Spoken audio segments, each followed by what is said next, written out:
Good morning. The Committee on General Government Operation, Appropriation, and Housing is now called to order. For the record, today is Thursday, July 30th, and the time now is 9:05. Notice for this budget hearing was disseminated via email to all senators and all main media broadcasting outlets. First public notice was issued on Tuesday, July 22nd, and second notice was issued on Monday, July 28th.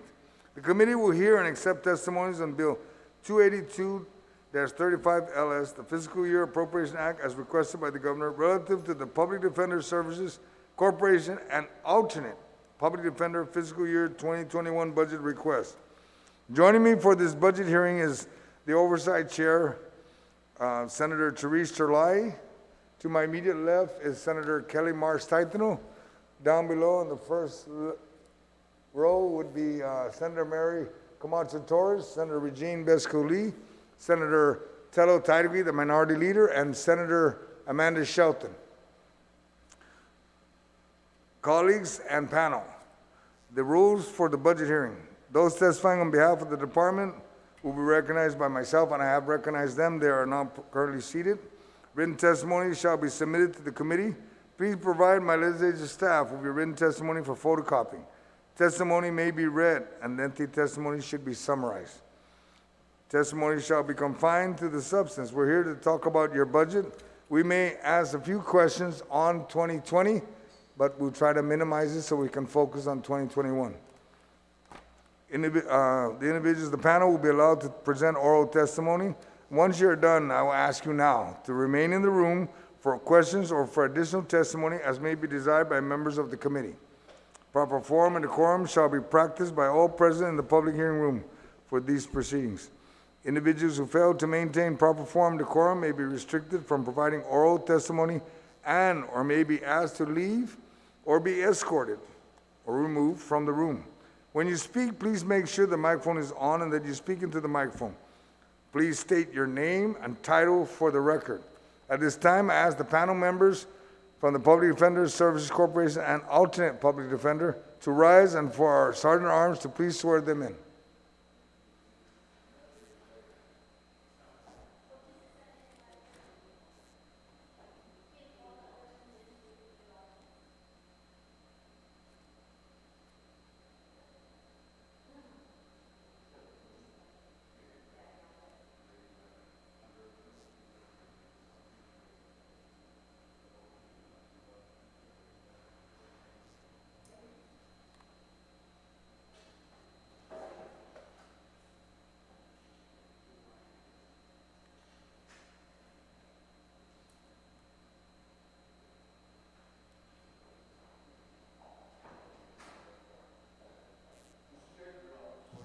Thank you, Sergeant Arms.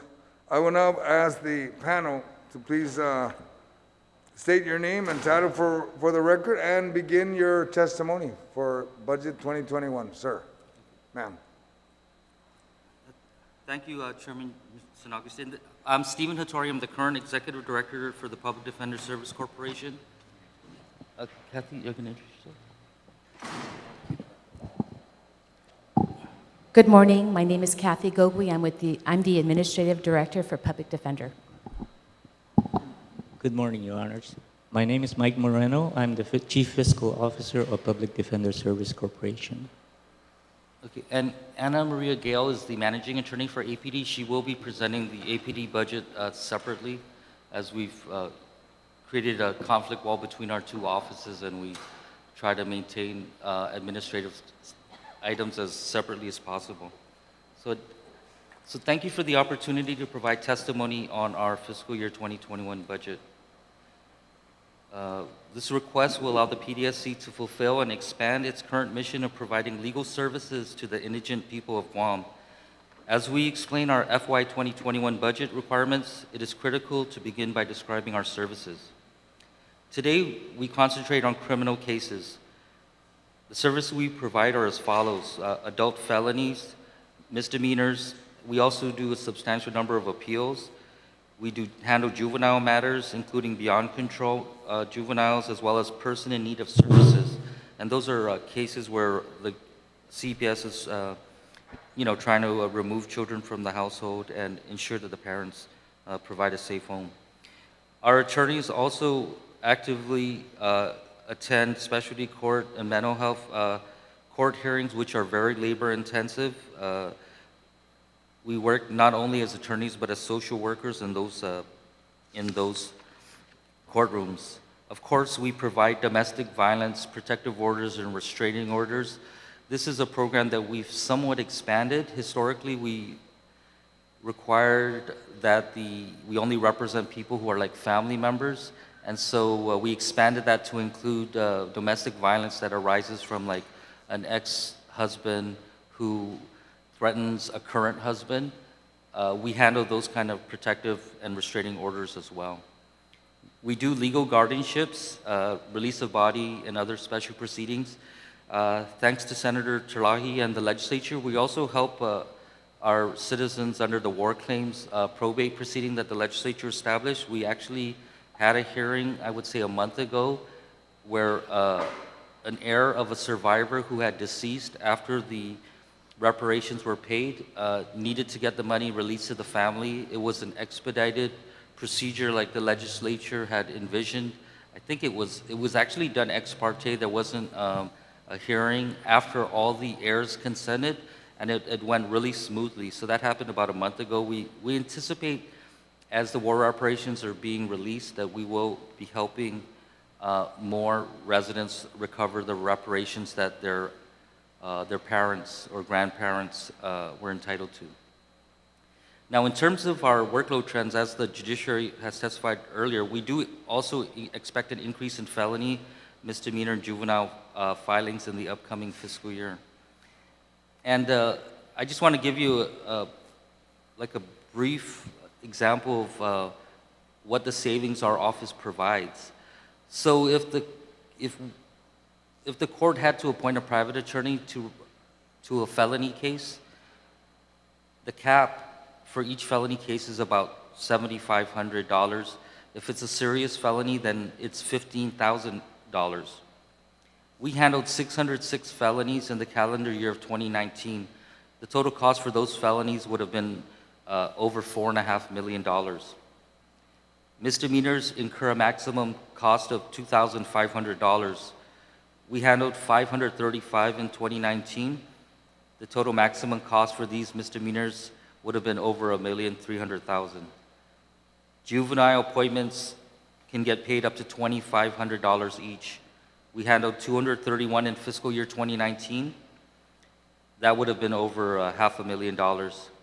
The bottom line is that instead of, if the court were to retain private counsel for each of these cases, even at this reduced rate of, I mean, it's really low, it's like $60 to $90 an hour,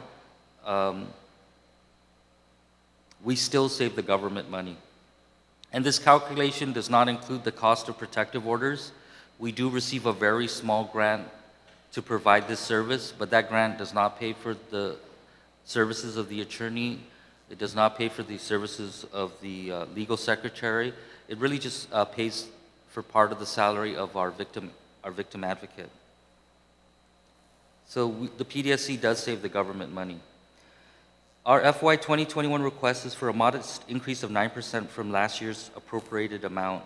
We are requesting $5,131,937. We believe this is a modest amount and a necessary increase, as our presentation will demonstrate. The increase in the overall budget is due to organic growth, which is mandated funding for employee increments, retirement, as well as insurance benefits, as well as a necessitated increase in PDSC's core staff that will include an additional attorney. Currently, we have 16 attorneys. We appear in 10 different courtrooms on a daily basis. We also handle appeals, so there's basically a little over one attorney per courtroom. There may be an 8th judge. We're not sure if an 8th judge will be appointed, but if an 8th judge isn't appointed, we will probably need an additional attorney, at least one, and I'm sure the AGs will also indicate that if there's an 8th judge appointed, they'll also need attorneys, so we would also need an attorney to help cover that courtroom. But we do know that we live in, very uncertain times. We understand that this pandemic will affect our revenue source. Since the pandemic began, we have imposed a hiring freeze. But do not mistake this freeze as an admission that the unfilled positions are not necessary. Our dedicated employees have been working full-time since the island went into P-Core 2 on June 1. Our entire office has been working full-time. We were able to space our employees out the 6 feet distance. We were able to procure PPEs, and so we've been fully operational since June 1. Prior to June 1, as the government shutdown was like March 15th, between March 15th, when the government shut down, and June 1, our office was operating, I would say not on a skeleton crew, but basically everybody was working every other day. So to encourage social distancing, we had teams of employees come in every other day. And so our office had been observing social distancing protocols and reduced in-office hours during that period. This office never shut down during the pandemic. Our hardworking staff has been diligently working to reduce the inmate population at the Department of Corrections, to assist residents held under quarantine orders, and even assisted a war claimant survivor with the recovery of their mother's reparations. And I would really like to applaud our staff for the hard work and dedication. It was really not that difficult to have our staff come in. I was expecting a lot more resistance because obviously we're all afraid for our family and our children, right? But our hardworking staff, when we called them to come in, they came in, and I applaud them for that. They were not given double pay. They have not received any pay differential, but we remain obligated to them for their hard work. In addition to exercising our hiring freeze on all GovGuam funded positions, one of the positions that we have chosen not to fill is a social worker. This position is essential to assist our clients as they recover from their addictions, to help with their child protective services, juvenile cases, and to provide our indigent constituents with a resource to reduce their chance of recidivism. We would like to fill this position.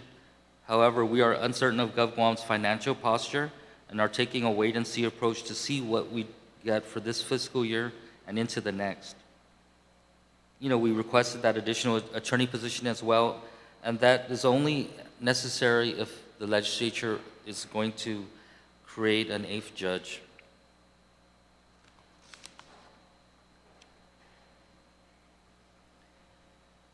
In our written budget submission, we also requested the continuation of the authorization to hire retired attorneys. This saves money and addresses the shortage of attorneys that plagues Guam.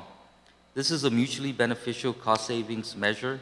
I understand that the Attorney General had also requested an extension of that, and it's similar to the provision that exists for firefighters, police officers, I think DOC guards and nurses. And so we just ask that authorization continue for the next fiscal year. In addition to being frugal, we've also pursued other sources of funding. We sought CARES Act money to offset COVID-19 expenses. We applied for a Burns JAG grant, and that's Justice Assistance Grant funding for COVID-19 expenses. The Burns JAG grant is worth millions of dollars a year. Historically, it's really gone to support law enforcement through contacts we've made through various technical assistance that we've received through organizations like the BJA, the Bureau of Justice Assistance, and the Center for Court Innovation, and the Sixth Amendment Center. We learned that public defenders can apply for money through the Burns JAG grant. And so we will be pursuing a piece of that large federal pie in the future. As for this time around, we did receive about $1,000 worth of PPEs after we made a request for funding. So we do appreciate the assistance that we were provided. And we are now pursuing FEMA reimbursement for our COVID-19 related costs. And so we don't know if they'll provide it, but there are many costs that we've had to incur. We've had to set up Zoom platforms to meet with our clients. To encourage social distancing, we've had to set up at least 3 video terminals in our lobby that are more than 6 feet apart. And so we actually have video interviews and appointments with our clients in our office. We've also been able to, we're working on creating a Wi-Fi hotspot for our clients. We've learned that, you know, a lot of our clients, they don't have data plans, but they do have a smartphone that relies on Wi-Fi. And so we're hoping to create a Wi-Fi hotspot that, you know, they're looking at because they don't want everyone on island going to our parking lot. But we are planning on having a Wi-Fi hotspot in our parking lot so our clients can have access to the internet. And we think it's a very low-cost way of assisting our clients. I mean, from there, I mean, we're hoping they'll do it to attend court hearings, but if, you know, if they want to renew their car registration while they're in our parking lot, that's fine with us. I mean, we're not really going to know. But anyways, so those are other ways that we're pursuing other sources of funding. We are also pursuing federal grants. I already mentioned the Burns JAG grant, the FEMA grant. We're also going to be applying with grants through the Department of the Interior. But one grant that I'm very excited to share, 2 days ago our board passed a resolution that will enable the Public Defender Service Corporation to establish an Elder Justice Center to provide basic legal services to our qualified Manamco. This program will be possible through a legal assistance grant managed by the Department of Public Health, Division of Senior Citizens. I mean, I would like to thank them for sharing in our dream of providing an office to help our Manamco. We've received a lot of support from many senators here. I mean, I really don't want to take up your time to mention all of them, but so I'll mention the speaker. She was really instrumental. She showed up at some of our board meetings to encourage our board to vote that way. Senator Shelton's been very supportive of the Manamco. I know it's her committee, but her passion for the Manamco goes beyond her duties as a senator. And of course, our oversight chair, Senator Terlahi, who really started us on this mission when she authorized our office to help the survivors of, the heirs of World War II claimants recover their reparations. And, you know, of course, we owe our appreciation to the many employees and management at Public Health and within our office who made this dream happen. It's only a 6-month pilot program, but with our dedication and with the continued support of the legislature, we're hoping that it will become a permanent fixture. Right now, we are completely dependent on the federal government to take care of our Manamco's legal needs. The Elder Justice Center will provide local government support to help take care of our vulnerable population of Manamco. The combination of the federal grant and our locally funded office will provide free legal services to our elderly. And so, of course, we'd like to thank you for your support, and we'll let you know when when we start kicking it off. As the director, it's my duty to seek alternate funding sources for our different programs. So I'm pleased to report that this particular venture is close to fruition, and I promise we'll continue to pursue other grants to reduce our impact on the general fund. Another thing that you noticed was that APD is part of our budget this year. And so the duty to represent all indigents charged with a criminal offense falls on our office's shoulders. Unfortunately, due to conflicts between our clients, our ethical rules prohibit our office from representing all criminal defendants. APD was created to handle our cases that we could not handle. Historically, the budget of the alternate public defender was contained in the judiciary's budget. The Judicial Council of the Courts of Guam had previously been approving the APD annual budget. The legislature before had never actually reviewed the alternate public defender budget or their staffing pattern. This year, our board has authorized that APD's budget be provided separately, but along with the Public Defender Service Corporation's budget. Transferring the budget from the judiciary to the Public Defender Service Corporation is an acknowledgement that the court must give APD independence from the judiciary. Oversight of APD will no longer be conducted by the Judicial Council, but will be handled by our Board of Trustees. The APD budget has been approved by the Board of Trustees of the Public Defender Service Corporation, and now as APD is now part of our budget, they will undergo the same annual legislative scrutiny as the PDSC budget. At the end of the day, increased legislative oversight of PDSC and APD is a good thing for the people of Guam. Therefore, we are requesting funding for alternate public defender. The amount being sought is $1,327,615. This is basically a status quo budget for APD. Anna Maria Gale is the managing attorney, and she will be coming up to present the FY 2021 APD Public Defender budget. In closing, the Public Defender Service Corporation would like to thank the Committee on General Government Operations, Appropriations, and Housing for the opportunity to go over the corporation's FY 2021 budget request. We are hoping to obtain the support of this great body to achieve our mission and vision of providing indigent legal services to our constituents, the people of Guam. We do understand that, there are going to be cuts necessary due to the pandemic. Our head is not in the sand. We've exercised great fiscal restraint, and we are willing to accept our fair share of any cuts that this body deems necessary. We would also ask that, and we'll submit testimony to that effect, that the legislature often includes provisions that prevent the administration from withholding allotments for certain agencies. This particular administration has been respectful and acknowledged the fact that we're not within the executive branch and they do not have the authority to withhold our allotment.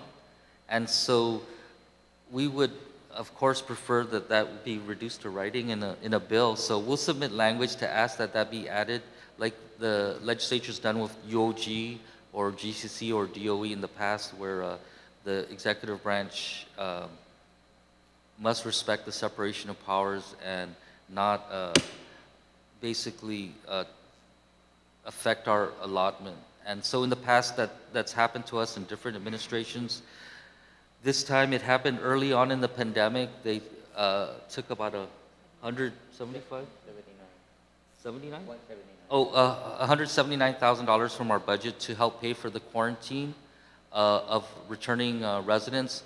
They actually didn't take that money because my understanding is FEMA actually reimbursed the government for that expense. So fortunately, but they did try to take $179,000. I think they tried to take like $1 million from the judiciary. And so, but because the FEMA reimbursed them, it didn't become necessary, but that raises serious separation of powers issues. They can control the allotments within the executive branch, but they cannot alter the allotments within of course, the legislative or the judicial branch. And so we just ask that be added as extra language. Okay, thank you. And so Ms. Gogi will actually present the details of our budget. Thank you. Thank you, Senators. We'll just wait for the slide presentation to come up. Okay, next slide, please. So with this segment of our budget presentation, we will go over the mission and vision statement of the organization, our activity, comparisons that we think will be useful for you folks to understand what we do and how we compare to the Attorney General's office. Our budget highlights what's important to us and why we are asking for the increase that we are, as well as our accomplishments over the past fiscal year. Next slide, please. So this is our mission, is to provide indigent defense for our residents of Guam. These are your very constituents who can't afford legal counsel. We want to make sure that we are able to represent them and that their Sixth Amendment rights are protected. We also want to make sure that if a client of ours is arrested and confined, that their rights are protected, as well as the police officers who arrest them have followed the law, as well as the Attorney General, that the laws are protected and that our clients' rights are adhered to. Our vision, at the next slide, Our vision at the Public Defender Service Corporation is to ensure that we are client-driven. This is what our vision statement says, but our entire team knows that we're here for our clients and that we try to create the right environment for not just our clients, but our employees as well. So that's the kind of environment we try to create for our clients as well as our team. Next, please. In terms of our activity, I think it's important that you understand what our caseload is and how we compare to other cases that are filed at the court and what percentage of the cases we have in our office. Next, please. So a bulk of our cases are, of course, criminal, felony, and criminal misdemeanor. Of the cases that we've done, 76% is criminal, 10% is juvenile, then we have guardianship, and then we have protective orders. And then the other things that come up to like 4% are we do civil matters, very limited, as well as PINs and special proceedings. Next. This is our caseload compared to what is filed at Judiciary of Guam, and this is for the calendar year, and it's really important that we provide this slide because as you can see in the blue, we are a bulk of the cases that are filed at the court. So at Judiciary of Guam, for criminal felonies, there was 720 at Judiciary, and the blue, I don't have our number with me right now, but the blue just indicates the number of cases that we've had in terms of criminal felonies, misdemeanors, juvenile delinquencies, juvenile proceedings, as well as protective orders. So we get a fair share of the cases that go through Judiciary of Guam. Next. Here is what, for the number of cases for misdemeanors and felonies, over the 1,300 at Judiciary of Guam, we took 69% of the criminal cases, and the 31% went to other, the private bar. So you see that we have a bulk at the court. Next. Juvenile cases, again, we take 55% of what is filed at Judiciary of Guam, and that number is 557. And the rest go to the private attorney bar. Next. Our protective orders, we handle 62% of protective orders that go through the court, and the rest go to other legal counsel. Next. So we've seen over the course of our leadership at Public Defender, we're encouraging our attorneys to take on more of their appeals. So if we lose a case, we encourage that if we believe that our clients were not duly just in terms of their trial, we've done more appeal work over the past 4 years than we have in Public Defender's history. So you could see that in 2019, we had, although the number doesn't look astonishing to the legislature, it is for our office for the fact that it takes a lot more work and research for appeals. And, you know, the Supreme Court is seeing us more often than they ever have when the Supreme Court was formed. Next. And I just want to add, so like appeals, I think they're like, they cost like $10,000 for each appeal. So, I mean, if we do 10 appeals, that saves the Supreme Court about $100,000 at least in attorney's fees. And I think we've been successful. I really don't like to brag about our office, but the problem is when you win an appeal, right, then you have to take it back on the retrial. So currently we have 4 cases that have been reversed on appeal and remanded for new trials. So we're basically making more work for us, but that's our job as long as we're fighting for our clients. But I just wanted to throw that shout out to my team of attorneys. Every time we win on appeal, it just means more work for us, but we don't mind. Thanks. Good. Okay, slide. Next. Okay, what we love to do when we put our budget together is we like to go and see how we fare with the Attorney General's office. So to the left, and this is just prosecution. So what we try to do is compare apples to apples. And for prosecution and their juvenile section, which, like I had mentioned earlier, that's a bulk of our work. criminal defense and juvenile. So for just prosecution alone, they have 23 attorneys and one senior law clerk, right? And compared to our 12 attorneys, we have the executive director that is not included in that, as well as the deputy directors. So our 12 filled bodies compared to the cases, the attorneys that they have at the prosecution section. Paralegals, they have 8, we have 1. They have administrative supervisor, which I think is my equivalent, not the chief of staff. We're not, so their administrative supervisor just for prosecution alone is 1, so that's me, 1, or it could be John Morrison, our deputy. Their investigators, they have 11, we have 6. The secretaries, they have 6, we have 14. And I know that number seems large, but compared to all of the other support staff they have, as you see as we go down, the legal clerks, they have 6, we have 4. Now here's their administrative support staff. They have 15, we have 12. And when the 12 that I include our fiscal officer, our HR our HR specialist, our file clerk, that's the 12 in the admin support staff, our payroll clerk. In terms of juvenile attorneys, they have 5, we have 4. Investigators for juvenile, they have 2 dedicated investigators, we have 0. Juvenile support staff, they have 4. And as I mentioned earlier, we are the support staff, the 12 that are in that number under PD.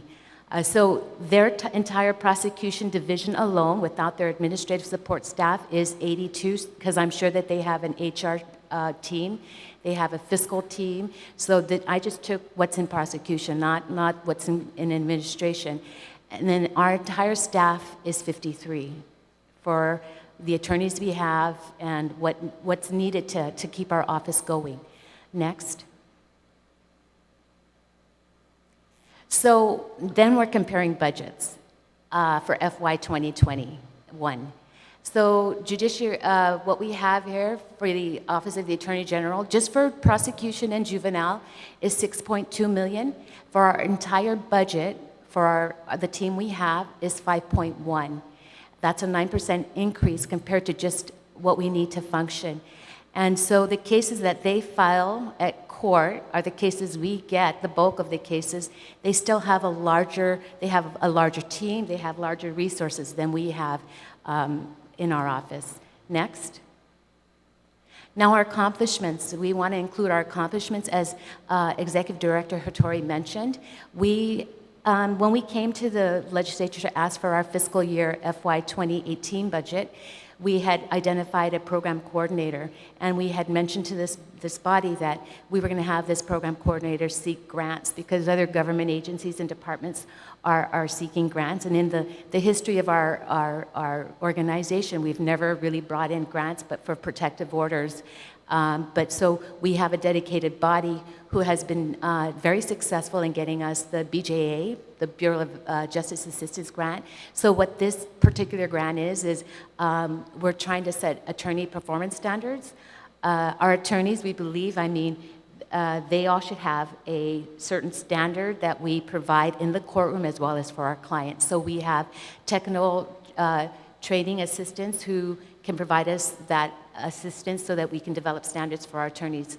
Then we also got the BJA grant for the Sixth Amendment Initiative for strategic planning.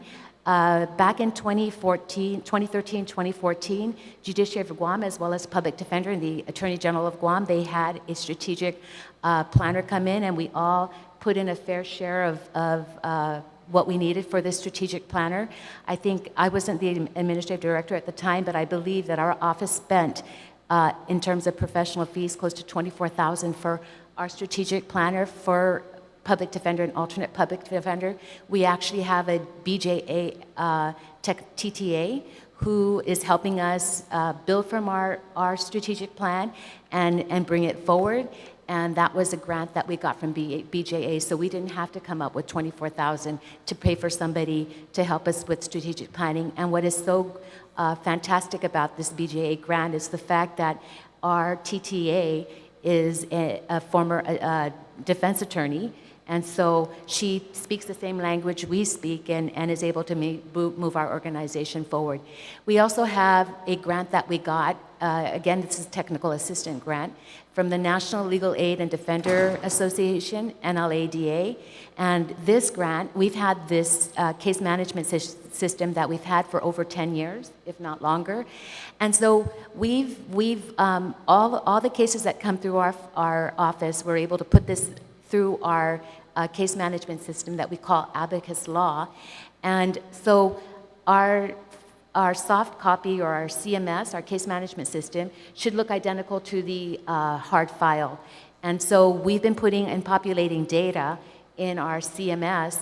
And I know that when I started as the administrative director, and this gentleman to my right, the executive director, was just an attorney. He wasn't the executive director, and I was at a strategic planning meeting with him, and he was like, you know, I want Abacus to work for us rather than we work for Abacus, meaning we were just putting in information, we were populating the CMS, and it didn't have a rhyme or reason. So we were fortunate to get a grant from NLADA, and we had an AmeriCorps rep come out and stay with us for a year. We paid them practically, we didn't pay them anything. They were paid for by NLADA. They helped, and this person was an expert in reviewing and coming up with data systems for our office. So for the first time, we have a case mapping flow that we use and is very helpful for people who don't understand how our cases go through the system. And now we're refining our Abacus Law so that we're able to extract information. I know that our oversight chair, Senator Chalahi, asked us for information about, you know, how many crimes. She had some information that she needed, and that's something that we want to track. A jury trial, we have jury. We say that we're doing more jury trials, and so now we have this Abacus Law tracking that, so that we could say, you know, comfortably, this is how many trials we've done, and that you know, we can follow our success. Then we've also had, because we've taken advantage of these grants from BJA and NLADA, we're a co-presenter for a webinar, Accessing Resources for PDs. So we joined some other public defender offices in terms of how we've been accessing these grants that are available to public defender offices across the nation. And I just mentioned about our case management system, how we've, over the course of the year or two, how we're improving our Abacus Law. We did mention our appellate work. We're now up to 11 cases that we've brought to the Supreme Court. Attorney workload matrix, this is something that truly works for us. We have our attorneys assigned to teams, and so there's always court coverage, and then we also allow our attorneys to have appointments in the office, as well as visit our incarcerated attorneys, clients at DOC. So that workload matrix is really helping us have some structure and organization within our office. Increased community outreach and awareness. I'm certain that you as senators appreciate the fact that when you have public hearings and you need input from the Public Defender Service Corporation, we've been here and provided testimony relative to how it affects our office, or how a law that you are proposing impacts our community and the clients that we may represent. So we've always been visible. At the last public hearing that I think it was for Senator Torres's bill, our Deputy Director, John Morrison, became the legal expert because there was no one who showed up from the AG's office or GPD. So I watched the testimony, but then Mr. Morrison was now, it seemed like the legislature's legal expert. I saw all the questions go to him, and we're just representing criminal defense as opposed to the entire public safety community. So you'll see more of us at hearings when you folks need our support, or we know that something's going to impact our community and how we represent them. And then our trial success. We encourage our attorneys to go to more trials, and you'll see that while We had 23 trials in the last fiscal year with 8 positive outcomes. The amount of work, like appellate work, is tremendous. And so I know that prior to me becoming the administrative director and executive director, Hattori's been with the organization for over 20 years. I actually served on the public defender board for a short while. And one of the things I heard from the community was public defender, they accept the plea, they don't go to trial. We have seasoned attorneys that aren't taking our cases to trial, and we're changing that image around. We would like to really be the platform for young attorneys who come out of law school and want to learn how to be a great criminal defense attorney, come through our office, and that's really what we're working toward, is ensuring that we are that educational platform for our young aspiring attorneys. Next. Now we're going to go through the budget summary. And as Executive Director Hattori had mentioned, for our organic growth, we're asking for an increase of $260,000, and that includes the benefits, merit bonuses, and the insurance that is all mandated. So for FY 2021, with the current team we have, we're looking at a 6% increase. Next. So that's the organic growth that we're asking for FY 2021. Next. For operations, we're looking at a 30% increase, and I know that some of you might be surprised. That's a lot. That the percentage is high, but the amount, if you look at the amount, isn't that significant. But for the fact that we did not get what we requested for in FY 20, in terms of operations, for FY 2020 is one of the best years we've had in terms of budget allocation, allotments for public defender, but in terms of what we need for operations, we're looking at a 30% increase. Next. These are the areas we're looking at the increase. We're looking at $192,000. We have malpractice insurance. Our Westlaw is what our attorneys are able to use to do research. Equipment maintenance, we have a staff of 53. We need equipment maintained so that we don't have to replace our equipment. Email hosting service, our vehicle leases, we've included money for our vehicle lease. Abacus Law, offsite data backup on Carbonite, which is in the cloud. Additional software licenses for our team. Firewall security, email, I'm sorry, I had that twice, as well as the Bamboo HR software, which is for our personnel. Next. Our supplies, we are looking at $38,000, and like I said, it's a modest increase. I mean, a modest amount that we're requesting, an increase of $7,000. For supplies, because of the grants that we have gotten, it just became with technical assistance from BJA and NLADA. We know that there's going to be more supplies that we need to work these grants as well as continue on with the grants. So this is the supplies that we need for our office as well as the additional assistance we're getting from BJA and NLADA. Next. Equipment, we have an aging schedule for our aged equipment, and so we have a calendar where, you know, we don't replace all our equipment at one time. We transition like every 4 years. We're replacing equipment. You'll see an increase because with COVID, we've also asked for video conferencing equipment. And as Executive Director Hattori mentioned, we're planning for growth in terms of how can we meet with our clients, how can our attorneys be accessible through COVID, and keep everybody, all the protocols in place. So we're looking at an increase for our aged equipment. And I'm going to tell you, if it's up between aged equipment or COVID items, of course, COVID items are going to be a priority. PPEs are going to be a priority over replacing any equipment, and that's just how we've always operated. I mean, our clients are always first at mind, and how can we help and assist our clients through the process. Next. And so, like, can I just say, and so we, you know, obviously we still have many clients being held at the Department of Corrections, both in Agana, Mangilao, and at the Women's Facility.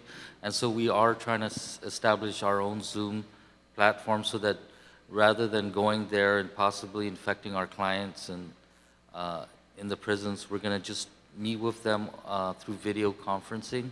And so we're working with the Department of Corrections to get some space to set up our own platforms. I know that there are platforms being set up for court hearings, but they're only setting up 4, and so rather than wait for those to become available, which I'm pretty sure they're not really going to be available very often because of the number of judges, we need to set up our own system. And so, you know, we didn't receive any funding under CARES or the Burns Jack grant. I mean, and so we're just making do with what we have. We've, our MIS departments put together some old computers, and if it's really just for Zoom and nothing else, they're working well. So we're hoping to have that set up at the Department of Corrections coming up. Okay, slide. So our miscellaneous expenses are for our fees for our attorneys in the different organizations. A large bulk of the money that we're requesting is to provide training. And while $54,000 may seem like a lot, what we've done, and we haven't done it for FY 2020 or 2019, is rather than our attorneys go off for training, we've actually brought training into Guam where we would have an experienced trial attorney who's taught courses at some big trial college. We've brought a team in for our investigation team as well as our attorney team so that these professionals come out and provide the training on site. We take it to a venue outside of our office, but we have brought people in. We continue to try to ensure that our trial attorneys have the experience as well as our investigators to help as we defend our clients. So that's an increase in operations for miscellaneous. Next. So for operations, we're looking at an increase of $146,741. That would really make us whole as an organization. And as Executive Director Hattori mentioned, we are not oblivious to what's going on with the government of Guam. We'll take our fair share of whatever this body comes up with, and we'll be very grateful. I was telling Executive Director Hattori, we become like our clients. We're grateful for everything we get. We believe that how we can best represent our clients with the resources that we have. He and I have a discussion all the time about how we spend money, and I don't spend unless we need. So that's one of the things. How do we need it, and how will it help with our client? Our efforts in representing our clients and the services we provide. We want to be service-driven for our clients. So next slide, please. So we're looking at a 9% increase in our total operations and personnel budget in an amount of $407,526. Next. So we also decided to include what we've been authorized for the past fiscal years. And you could see our best year ever was in 2020, and we're very grateful for our 2020 budget. And I don't know if you folks remember, we did not have to appear before the legislature to provide a budget, to defend our budget. So, I mean, good things happen to those who wait, and we were very patient, and we kept reminding the chairman's office, we haven't been heard yet. Is it okay? Are we okay? Should we be worried? And his chief of staff assured us that we were fine and that our budget looked okay. So now in 2021, we're asking for $407,000 more than our previous budget. And this is just really for organic growth and what we need to move forward in 2021. Next. And I thought I'd include this last slide that this is not math. I mean, this is math and not law. So we've done the math, we presented our budget, and we're hoping that we get the legislature's support of our increase.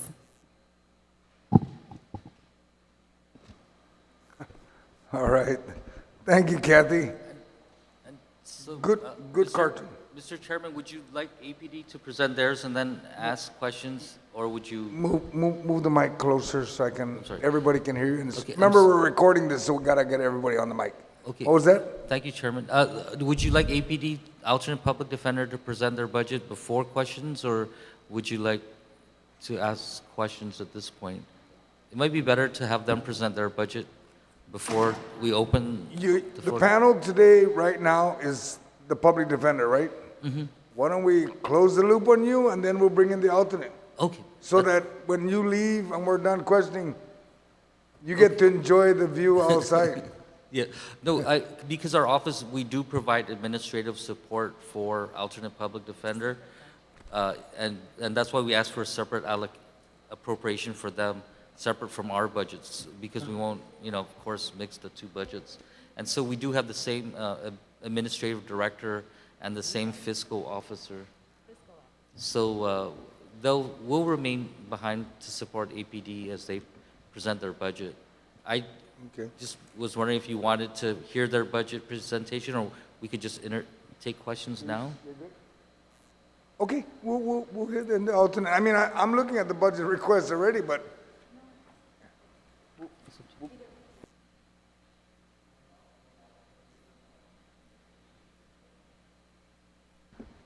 we'll just settle the public defenders, and I understand you're sharing. I mean, I can see the budget request, but we want to settle you folks, and I've got questions for you folks before I even get to the alternate. Okay? You mentioned that you guys, you folks received coronavirus relief funds? Am I correct? We, like some other government entities, received money from Bureau of Statistics, not money, PPE supplies from Bureau of Statistics and Plans. We have gotten any money from coronavirus recovery, from the the CARES Act, or through.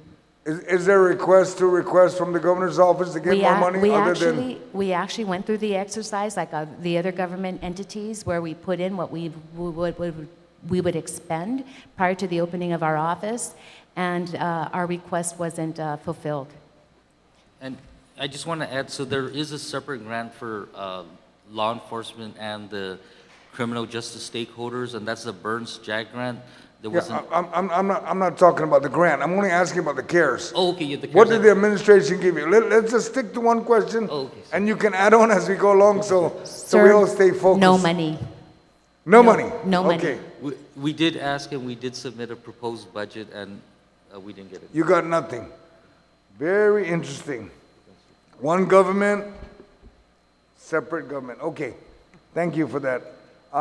Does your department have any outstanding retro employee salary payment as a result of the Competitive Wage Act of 2014? Everybody's up to date? Yes, sir. Okay, because I noticed that you have on your budget merit bonus.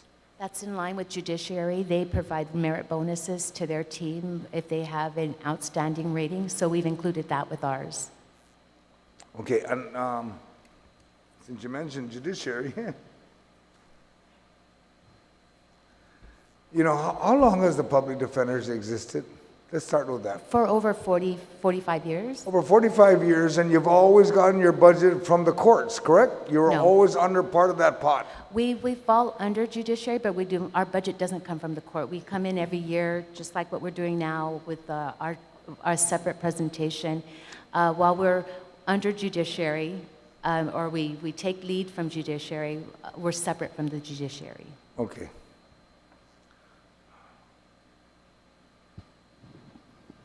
Okay, but the AP is the one that gets, okay. Well, we're gonna have to figure out something, so we separate you guys completely, so we don't have to look Yes. at them anymore.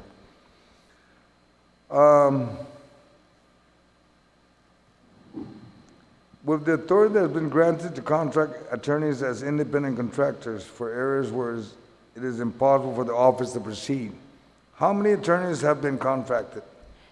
To date, we have one contractual attorney who's retired. And we're looking at, Chairman San Agustin, we're looking at hiring another one to handle the seniors contract that we just were allowed to engage with public health. Okay.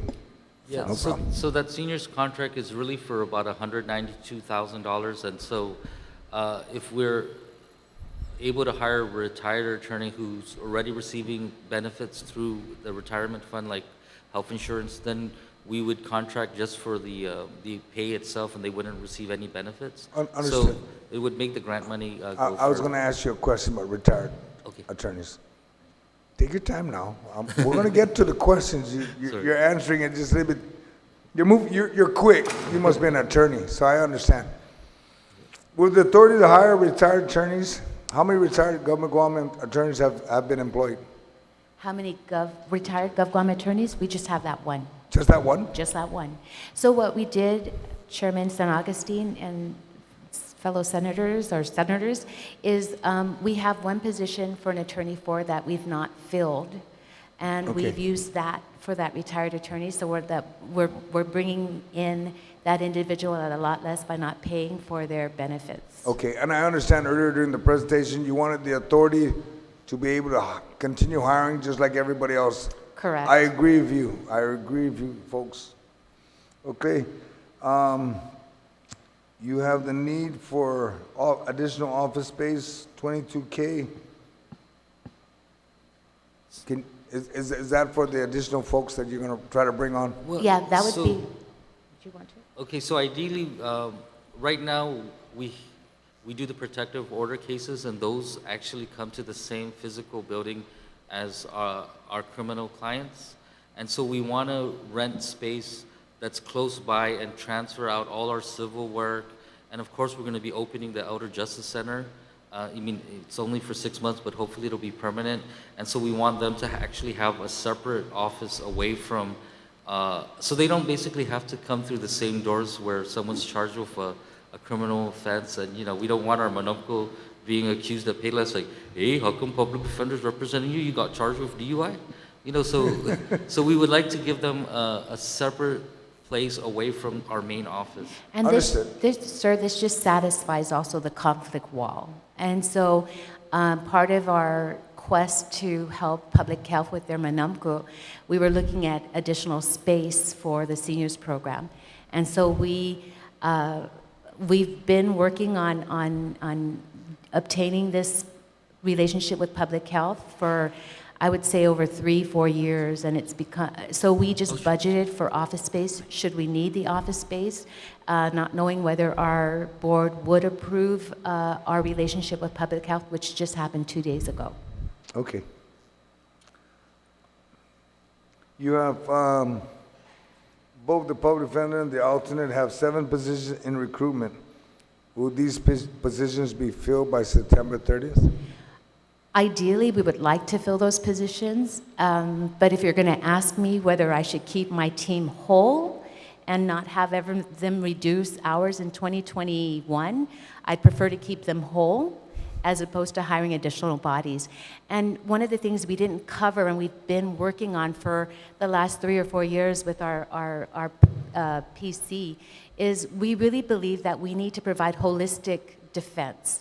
And Executive Director Hattori had mentioned that, you know, once we represent a client and they've done their time or they've been acquitted of their charges, the clients we represent need additional assistance. They just don't need our legal representation. They need help in our community. So ideally, we would like to fill all our positions.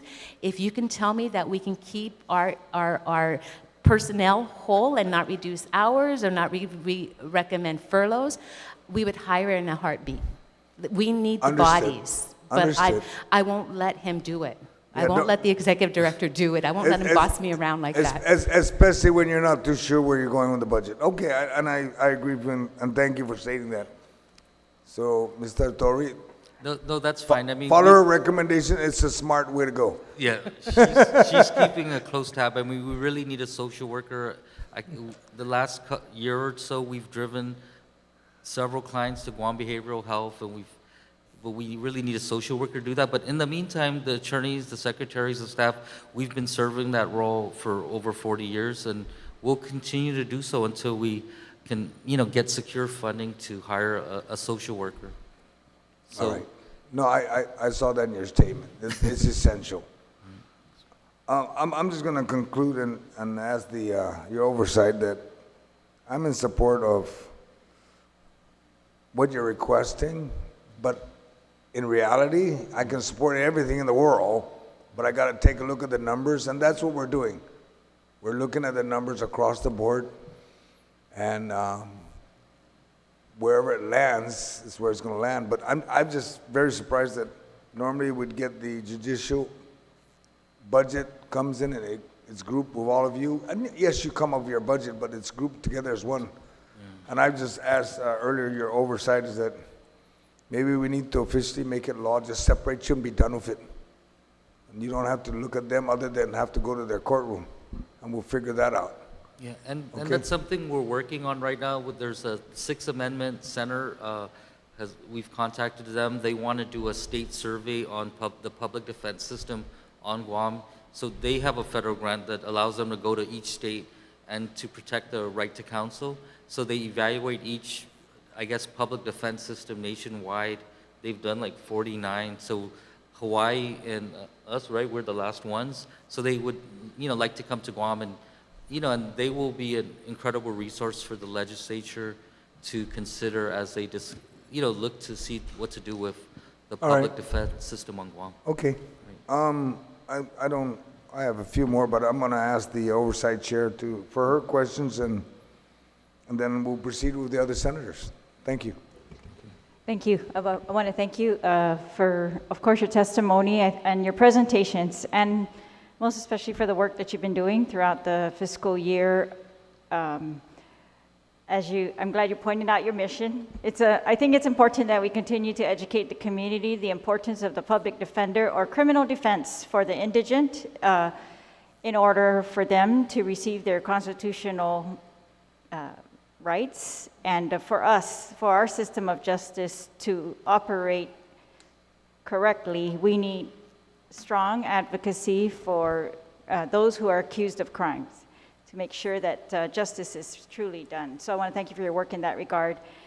And when you talked about the work that you've done on behalf of the Manamco, I want to give you the credit again, because it was the public defender who very early on in the war claims process volunteered to go and help with the processing of applications. I know because I was there and I saw you. And, it was volunteer time that over and above, you went out over to wherever they were processing, or even in your offices, and helped to process war claims, survivors' applications. Your notaries were out and willing to do that for the Manamco. Even those that we helped in our office, we were able to send them up to public defenders, public notaries to notarize, and they would go out to the cars and really assist the Manamco. So I want to thank you for that. And so congratulations on your approval from your Board of Trustees to do the Title III Senior Legal Services work under contract with the Department of Public Health and Social Services. We're looking forward to that beginning because it's been on hold for quite a while, and I think, as you do, that the seniors deserve this immediately. So I wish you the best. But one of the conditions, I guess, of this additional work that is going to be done by the public defender is that it's not supposed to impact your budget. It's supposed to be that you're going to receive these funds, federal funds, in order to do the service. Normally, these federal funds would be contracted out to the private bar, and that's how it was done for many, many years. So this is a new pilot program, as you've described, but we're hoping that it's not going to take away at all from your ability to do the criminal indigent defense constitutional work that is absolutely required of this agency, and that it's not going to increase the local budget required. And now, of course, if we decide we want to expand upon the Title III, federal fund services that they allow for, then we can explore that. But so for currently, it's not supposed to, I guess, expand our local fund requirements. And so I guess I'm just going to ask on that small note, the lease expansion. I'm hoping that you can get that to be covered with your memorandum with the Department of Public Health. So, yeah, I can assure you that we're not going to use general revenue funds to support any positions within that division. However, what we're doing is we're creating a conflict wall And so we currently have a caseload of civil work, including the war claims, that we're going to shift over to that center once it's established. So they will still be doing public defender work, but when they're at the other side of that conflict wall, it will not impair our ability to represent defendants in criminal matters. So for example, our protective orders, they'll be able to go to that separate civil division, and with that effective wall, we'll be able to help them instead of having to say, oh, I'm sorry, our criminal side represents the respondent, so we have to send you somewhere else, right? And sometimes we actually have to get off criminal cases because we've sought a protective order on behalf of a petitioner. Once they're at the other side of that conflict wall in a separate, hopefully a separate building, then we will be able to keep the criminal case in the criminal side. And so it's basically, there'll be two separate offices, kind of like how it is now with alternate public defender, where they'll Sure. basically be separate. The conflict wall will ensure that no confidential communications are transmitted between the two offices, and we'll be able to reduce conflicts in criminal cases, and we'll be able to help more victims in protective order cases because of the reduced conflicts. Sure. And I appreciate the conflict wall. I was in fact going to ask you about that in regards to the criminal cases. That the goal, right, when with the public defender's office is to maximize criminal defense through the public defender's office instead of the private bar, which is more expensive, right? And that's why the alternate public defender's office was also created, so that the conflicts that your office has can still be handled at this less expensive, government department type way. I guess, the saving money through joint administration. Yes? Yes, Senator Chalahi, responding to your question, for the seniors contract, we will have dedicated space, although we had put money in our budget for the civil section. For the public health MOU that we will have in place, public health will be giving us office space. Okay, great. And I wanted to just,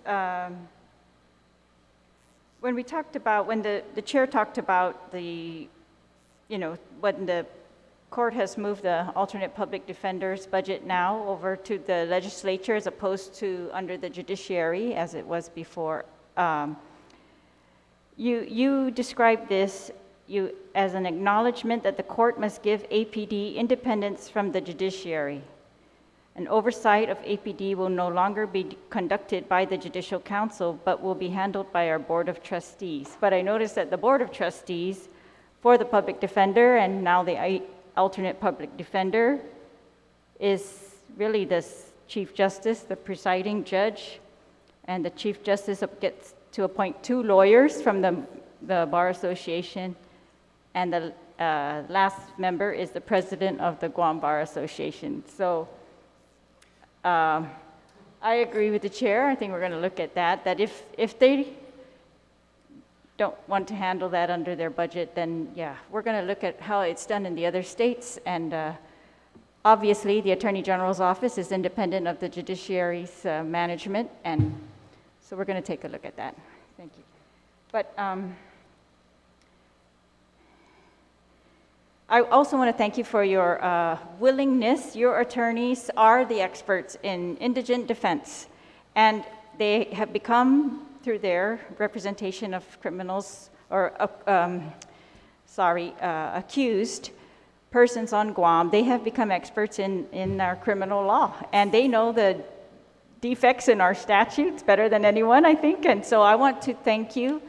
It has been very helpful, the input that we have received from the public defender attorneys on the bills, especially criminal conduct bills that have been put before the legislature. So I want to thank you for that. I think we could not do it, even with our own counsel, because we need people who are actually practicing in criminal defense to tell us from that perspective what would be the real impact. So I want to thank you. I know this is an additional work that you have, added on your plates, but it's very helpful to us, and I think very helpful to the community, so that we don't impose laws with unintended consequences.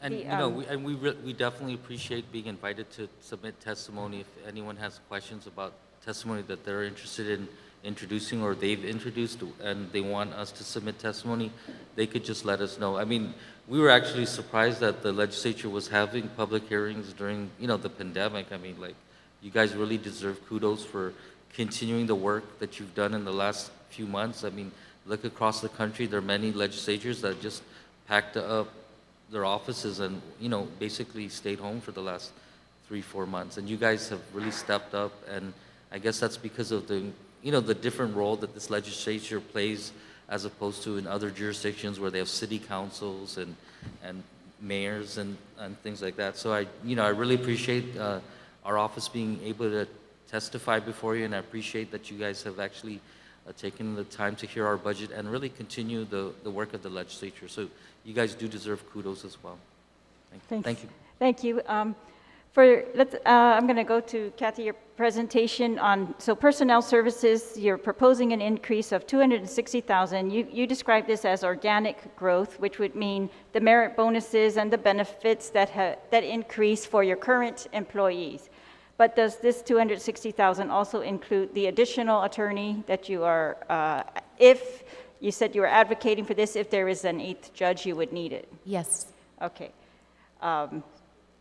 Does the contractual services is also being proposed to increase by $66,000? I don't think, oh, sorry, you did explain that one. What is it that was increased under this type of contracts that you list here? They look like things that you might have had already last year. Is it including malpractice insurance, Westlaw, vehicle leases?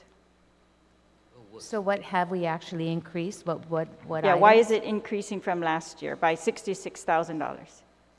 Yeah, that's the yeah, we will be including an expert witness in this amount, but we also have we have included offsite data backup, in the cloud.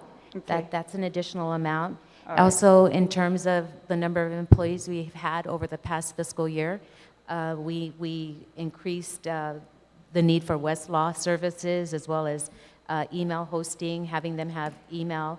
So that's What about vehicle leases? the vehicle leases. Has that increased? What had happened at this past board meeting was I actually asked to procure the cars that we've been leasing. Okay, so the So, two purchases that two were purchases. adopted in your last board meeting are for For the cars leased that we have been vehicles? leasing, we've converted the leases now to Okay. actual purchases of the All car. right. I believe economically, it would save us money, and we plan to keep the cars for a while there. And, but we included it just in case the board decided not to approve the procurement of the cars. Okay. Okay, so that might be reduced. No longer need to lease. Yeah, we'll Okay. make the purchase. And then this miscellaneous increase of $24,000, just, you listed out the uses for miscellaneous, such as dues, training, but the increase, $54,000. I'm going to tell you what Yeah, the sure. increase, what we would ideally like to do with an Okay. increase, and it is provide training on site. And for us to Okay. bring a professional out, for us to pay. Increased training. The last time we had training on site here on Guam for our 15 attorneys plus APD's 5, so you're looking at 20 attorneys. We bring a investigator, and plus our investigators, we have 6, they have 2. We rent banquet space, so we pay for an investigator from the States who's participated in trial law, so that's what the increase. Yeah, you explained that earlier. I just wanted to know which part of this, Yeah, this it would be list of training. items was. It would be okay. training. That's good. That's great. I think as a practicing attorney, we always appreciate any training that we can get instead of having to travel to get it. And you guys, the public defenders, has been gracious in sometimes inviting the Yeah, we private do bar. invite the private bar. And actually, Yes. during the early weeks of the pandemic, Sorry, Steve, I can't hear you. during the early weeks of the pandemic, we actually had about 15 hours of CLE that we conducted through Zoom. And so we had like all 16 attorneys and some attorneys from alternate public defender join us. And so we basically watched 15 hours of CLE, and then we conducted another 3 hours on Zoom technology and and the law related to video conferencing, the waiver of personal appearances, and all the different constitutional issues that arise out of video conferencing. And so we do explore training that can occur without actually, incurring travel costs. I mean, like, Yes, myself, I think I've only been on one trip in the last 4 years, so Yes, things have changed, and it's Yeah. great. Thank you. That's good initiative. Thank so you. we'll keep doing that. Thank you. By the way, so when I looked it up for the public defender, you're supposed to be, by statute, exempt from BBMR's allotment, along with the Attorney General's office. So the fact that they've been holding your allotments, I think we need to re-examine that. That's not supposed to happen according to the law. So, but we will, again, if there's any language necessary in the budget, we'll try to put that in. Okay, and just to clarify, it hasn't happened recently, right? It was maybe a prior administration, but, we're not It going was to the name. prior We don't want to name names. Okay, great. But they do seem to understand that we aren't within the executive branch, and they don't have the authority to withhold our allotments. And then shortly thereafter, they withheld some of the allotment for the quarantine, the payment facilities. And then, but eventually we've received word they're not going to actually withhold our allotment. All right. So, Just my final question or topic is just this. The goal is that we can increase the public defender's role. I mean, not role, but just increase the number of cases that you can handle without conflict. So the more walls you can create, I think that's the difference with the Attorney General's office. They are not conflicting out of cases. They're creating walls, and they're handling 100% of prosecutions. You're handling 69%, So the more that your office can handle, I hope that would be something we would see kind of an increase in next year. That, I guess, I hope the private bar doesn't get upset with this, but the more we can keep from them and keep with the public defender or alternate public defender, the more cost savings for the government that way. So I guess I want to ask you, you said you expected an increase in cases this year. Steve, I think you said that in your opening statement. Yes, yeah. And this is based on, I don't know, how do you So basically, gauge that? during the course of the pandemic, there are two types of cases. Individuals that have been arrested and then they're given notices to appear, and they don't spend any time in jail, right? The police officers just book and release them from the precinct. And then the rest of them are held overnight. And we've noticed that there are many overnighters that are given notices to appear and released without seeing a judge. And those are the cases that we believe are going to eventually be charged out once the government gets fully up and running. Okay, so you think this is related to the pandemic and the court's closure? The course- And, okay, because that was those two questions go together. All right, then, so did you see an increase in cases from FY19 to FY20? No, in fact, I think the last 3 or 4 decrease? years, there's been an actual decrease. Decrease, right? Okay, that's why I'm asking. All right, I appreciate your answers. Thank you very much, Mr. Chair. And so that gives us a chance to, consider things like the Elder Justice Center, and also increase the number of appeals we've done and things like that. All right, thank you. Senator Kelly, do you have any questions? Because we do have the alternate to come in. And I'm not going to cut off any of the senators' questions, so please. Senator Kelly, please. Do you have any Suduis questions? Masi, Mr. Chair, and Suduis Masi to all of you for being here. It was an extremely thorough presentation, which was very informative. And I also want to thank you, as your oversight chair has, for providing the testimony. I think more than any other government entity, you have stepped up to the plate. You have come in time after time and provided more testimony and appeared more times than anybody else. But it's been extremely helpful, it's been extremely informative, and it's really helped us in our decision making. So thank you for all of that. The other concern I have is about the not receiving any CARES Act monies. So I know it's hard to stretch dollars in all the directions we need them to, but your office is so essential. Was there anything offered under the justice system either? Was there any way to participate in some of their CARES Act monies? And so basically, after we exhausted our attempts to get CARES Act money, and we understand, we're used to only mayonnaising one slice of the sandwich, right? And there are, so many more people. We would rather have the money go to DOC and protect our clients in there, actually. And so after that, we attempted to seek money under the Burns JAG grant. Guam received an appropriation of about $2.9 million. So they did give us about $1,000 worth of PPEs, which we really appreciate. And they also said that they'll consider helping us offset the cost we've spent on video conferencing with our clients in jail and also outside our office. So we're hoping to still receive money from them. And it was really interesting because we participated in a national webinar on how public defenders can get federal assistance through the CARES Act. And so we participated, and one of the advice they said was to make friends with your SAA, the State Administering Authority. And so that on Guam, it's Bureau State Plan. So I quickly try to add him as a friend on Facebook. So we're on our way to becoming friends. Excuse me, Mr. Atori, Senator Kelly. You said the court got $2.9 million and you only got $1,000? Did I hear that clearly?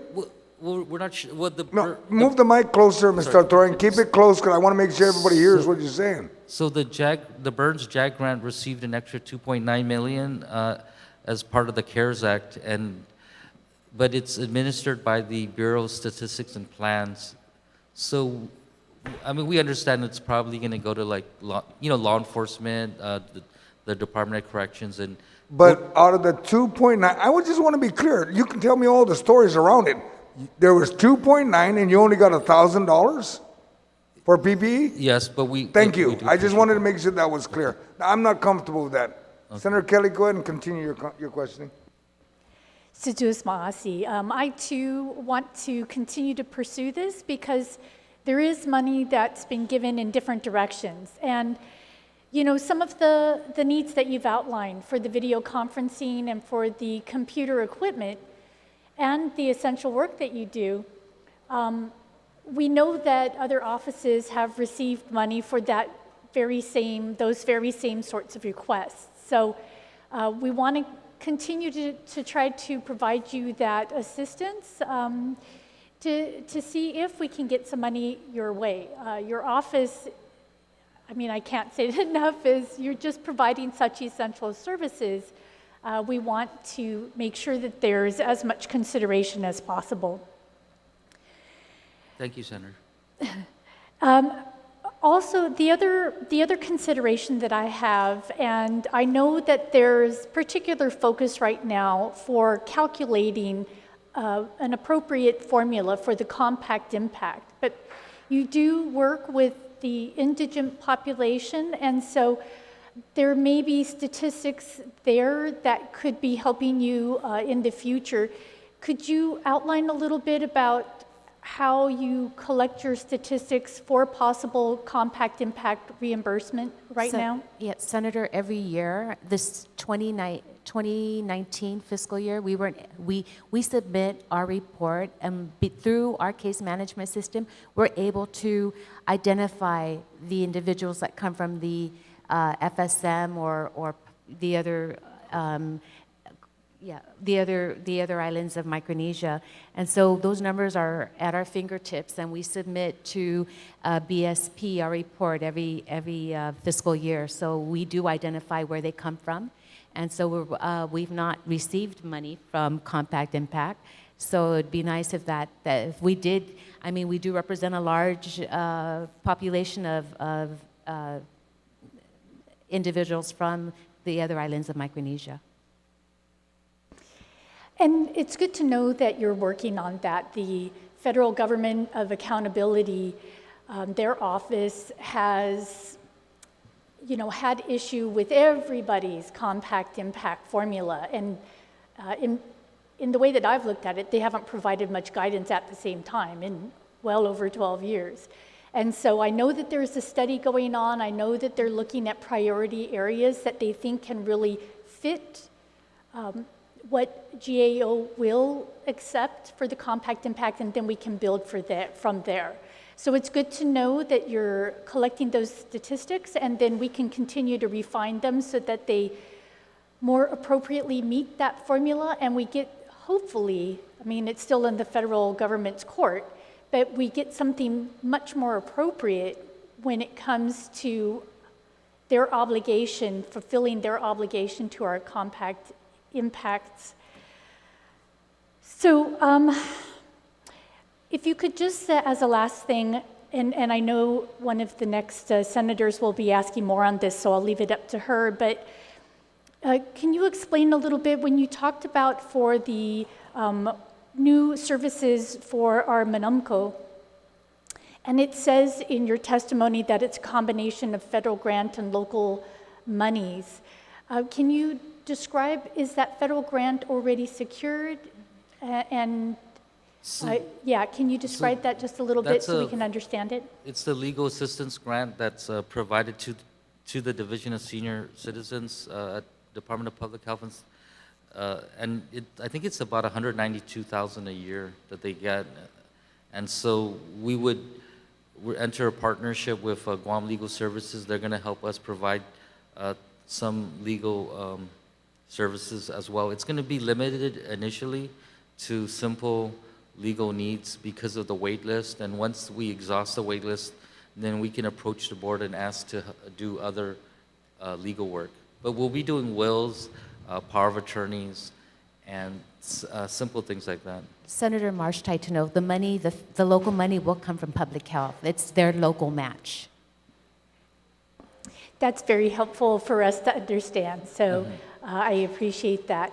And as the last thing, if you could just outline a little bit the benefits of us doing this locally. Is a lot of it just the convenience and ease of taking care of things locally rather than dealing with the federal government, which I know can be quite cumbersome? Is that Is kind this of for the main- seniors contract? Yeah. For us to be handling the seniors contract for our office, is that your question? I mean, Right, this for us to be contract, doing it locally rather than just leaving it to the federal government. we've been doing it locally. It's just moving from the private bar. Normally, that contract goes out to the private bar. Whoever is in the administration generally gives out that contract to the private bar, or they compete. There's a RFP. Now, to bring that money into our office, I mean, it could help us hire some of the needed team members that we would need to put that, I mean, to fulfill the services that will come from the grant. I hope that made sense. Okay, I'm just trying to reconcile it with the sentence that says, right now we are completely dependent on the federal government to take care of our Manumco's legal needs. So basically what I mean is Yeah. that the 192,000 was, the division would contract out with different firms. At one point, Guam Legal Services did have it, or private attorneys. And once they expend the 192,000, then they can't help any more Manumco, right? And so our office is going to be, and those other attorneys that, they were billing it hourly, or they were doing a limited number a month. With the plan that we have in place with Guam Legal, we're hoping to do 40 a month. So the wait list of almost 500, we should be able to take care of within a year. And then after that, we believe the average caseload each year will be around 300 after that. And so really, it's not really federally funded. It's just that because it's going to be a separate office within the Public Defender Service Corporation, we're going to actually be able to transfer employees there that are funded by the general fund, but they're also going to be doing the regular work of our office just at the other side of the conflict wall. And so, like, we do like over 70 guardianships a year, between 40 to 60 protective orders a year, and, the war claims cases, all those will be eventually handled by that separate office, basically, within the separate division within our office. Sejus Maasi for Thank you. providing that clarification. It helps me understand that that $192,000 is going to go farther. And we can see in the other statements that you made about how it saves the government money in certain ways by providing the services through our government in other areas, and it sounds like something similar is going to be happening here. So, Sejus Maasi for the clarification, and thank you, Mr. Chair. Thank you very much. I'd like to also recognize that we're joined by my colleague, Senator Sabina Perez.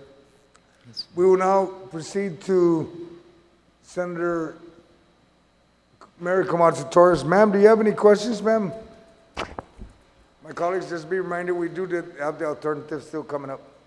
Yes, I will, in the interest of time, forego any questions. Thank you very much for a very thorough presentation. I don't think there was any stone that was left uncovered and unturned. And I want to just comment that I was surprised to see the proportionate number of cases that you handle in the civil, in the court docket.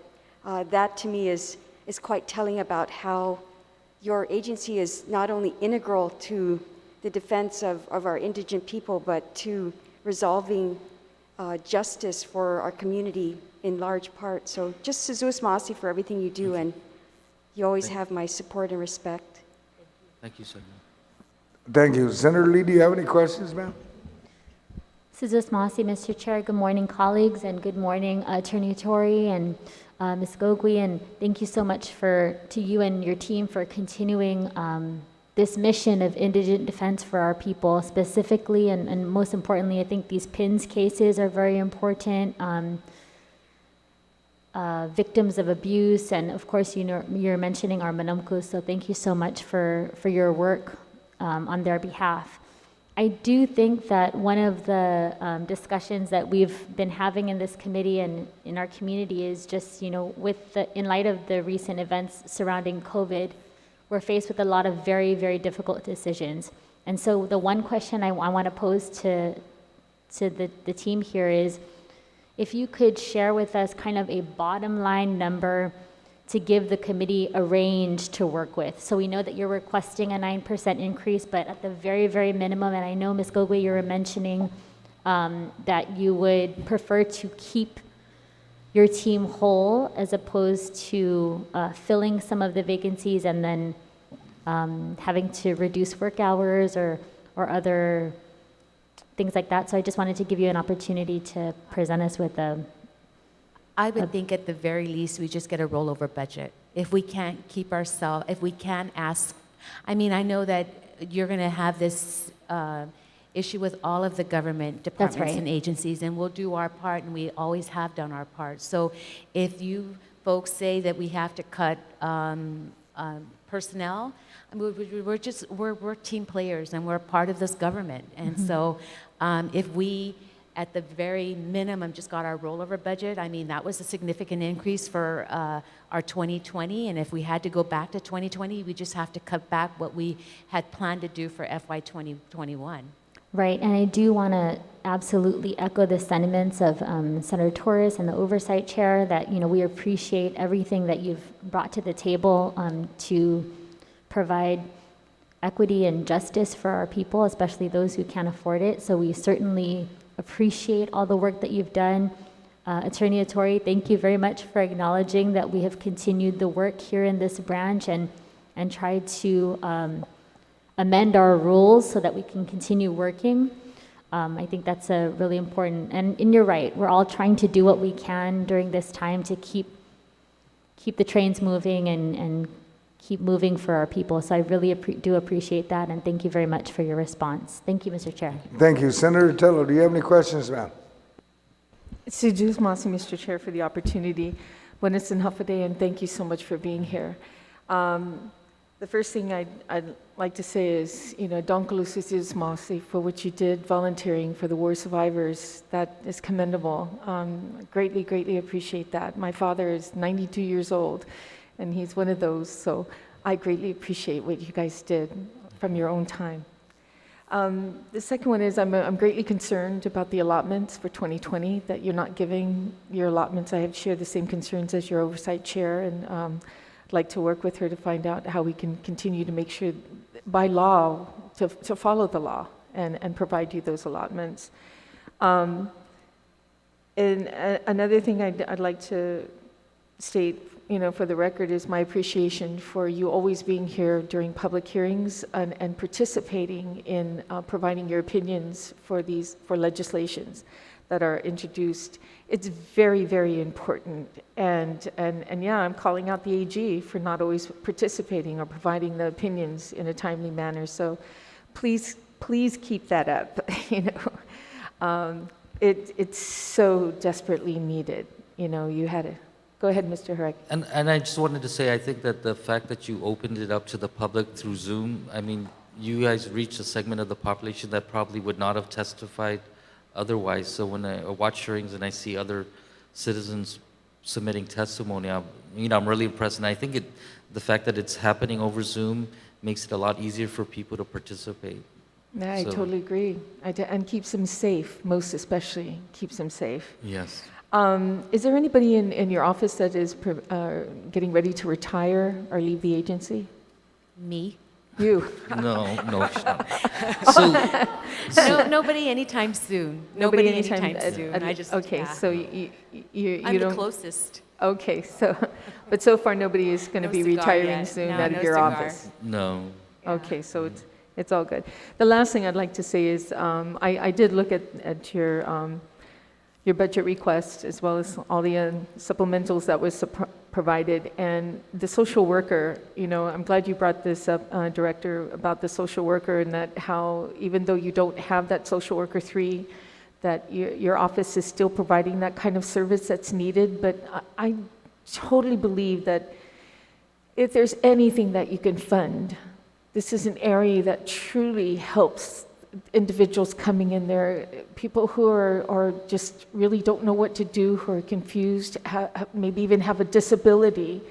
And it's gravely and desperately needed in your area. Individuals that come to your office seeking assistance, public assistance. Please look into if you have any kind of extra funding that this particular vacancy is funded, okay? Other than that, Sujus Masi, and wash your hands. Thank you. Yes. Thank you. Senator Amanda Shelton, do you have any questions? Thank you very much, Mr. Chair. I don't have any questions at this time. Obviously, you two are very, very thorough. I appreciate the presentation, and I'm very glad to hear of the news of the Elder Law Center, the pilot program. I think that's a great step. We've worked very closely with you folks, with the Senior Citizens Committee, to introduce Bill 146, and I think this pilot program is really the first step in getting this off the ground and moving forward with this legislation. So I appreciate that and all the help that our Manumku are going to receive, especially those who have been waiting on this wait list to receive legal services for months on end. And as you know, there is a long waiting list, but I think those federal dollars that will come in through the Division of Senior Citizens will help you to fulfill this mandate. So I'm very grateful for that, and it's good to hear of all of the results that are coming out of you having this program coordinator and the advancement in your case management and the different grants that you're going after. It's a time right now that everything is uncertain, and I'm glad to hear that you are being innovative and proactive in your efforts. So, Sujus Masi. Thank you, Senator. Senator Sabina Perez, do you have anything, ma'am? Thank you, Mr. Chair. Not much questions. A lot of the questions have already been asked, but I just want to appreciate the work that you're doing. And it really shows in your presentation the need that you're filling in our community. And so I share the sentiments of my colleagues that we're really grateful for the work that you do. And also that, not only that, is you're progressive. You look at how you're going to improve your processes, and I think that's really vital to our government today. It's just interesting to hear you say that in some of the grants, it came with incidental costs. So I'm just wondering if there's a way for these grants to kind of cover those costs. I guess in the future, when you're seeking grants, if that's something that could be included in the grant proposal. Yes, I think we'll be That's sure to. the goal. That's the goal. I mean, I believe we've done baby steps in terms of getting grants. I mean, we want the big ones to come in, and we've got that dedicated PC who's helping us with the grants. I mean, before then we weren't getting any grants, but the protective orders that come from federal grants office at the administration. So I think we've moved in the right direction, and we're going to continue in this direction where we're seeking federal funds through grants or even grants through BJA or NLADA. I mean, we're definitely in the creating awareness phase, so like we'll be contacting Bureau of Statistics and Plans more often in the future. It'll be like, oh my God, now another agency is going to be asking for a piece of the pie. But for our clients, we'll beg if we have to. Yeah. Thank you. Well, I think with the direction of the BSP, they've mentioned that they want to be more involved in the planning of government. So I think it's definitely in line with their efforts. In regards to a lot of the agencies that come before us in the budget talks, they talk about technology. And I'm just, this is a comment, maybe a comment and a question at the same time, but it's more so like, I'm wondering if we can consolidate a lot of these technological expenses. I think, as a procurement oversight, I feel that, this is in line with what procurement reform is consolidating a lot of our expenditures and not operating as silos. So, having said that, I think, what is your connection with OTEC? So we have our own separate MIS department, but we are part of the Criminal Justice Automation Committee. And so one of the things we realized is that the Burns JAG grant funds a lot of those programs that, pays for a lot of the programs. So now that we know that we actually can be a part of that and seek some of that funding, maybe we'll be joining with the court and GPD and the AG's office in getting like a very, like common case management systems for e-filing, because we've started e-filing since the beginning of this pandemic, and it's really increased workflow, and it really is, it's a type of automation that has saved our secretaries and our staff a lot of time. So we really want to be a part of that e-filing system that the court is establishing, and we think that's going to save a lot of time, and it gives our secretaries more time to answer phones from clients, and it, so it really trickles down to improving the quality of representation we can provide our clients. Senator, we're totally about efficiency, effectiveness, and consolidation. We're open to working with OTEC.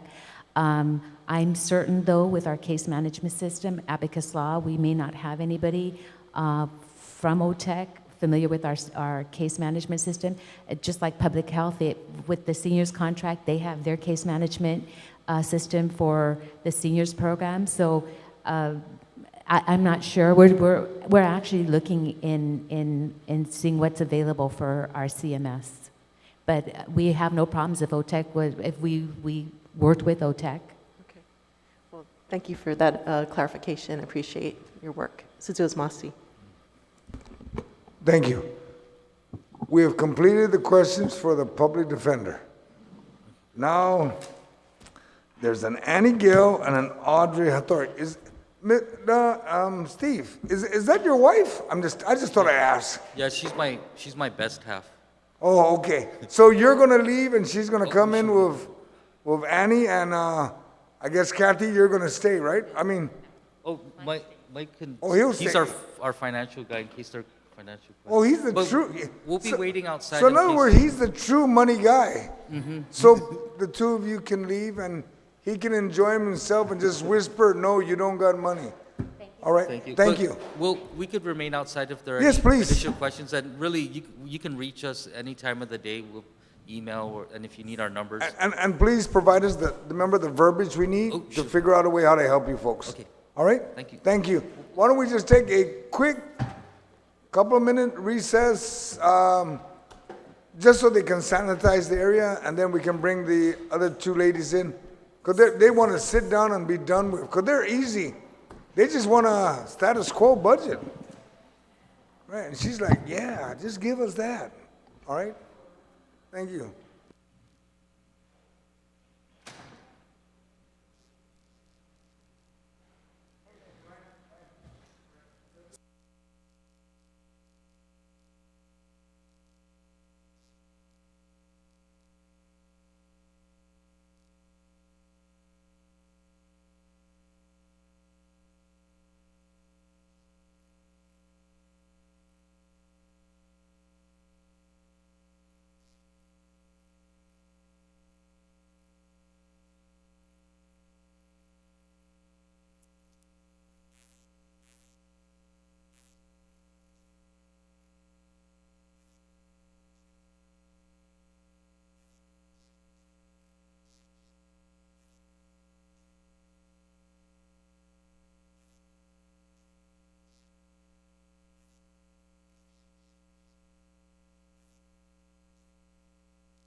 Thank you, colleagues.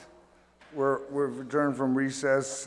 We now have the Ms. Annie Gale and Audrey Hattori from the alternate public defender.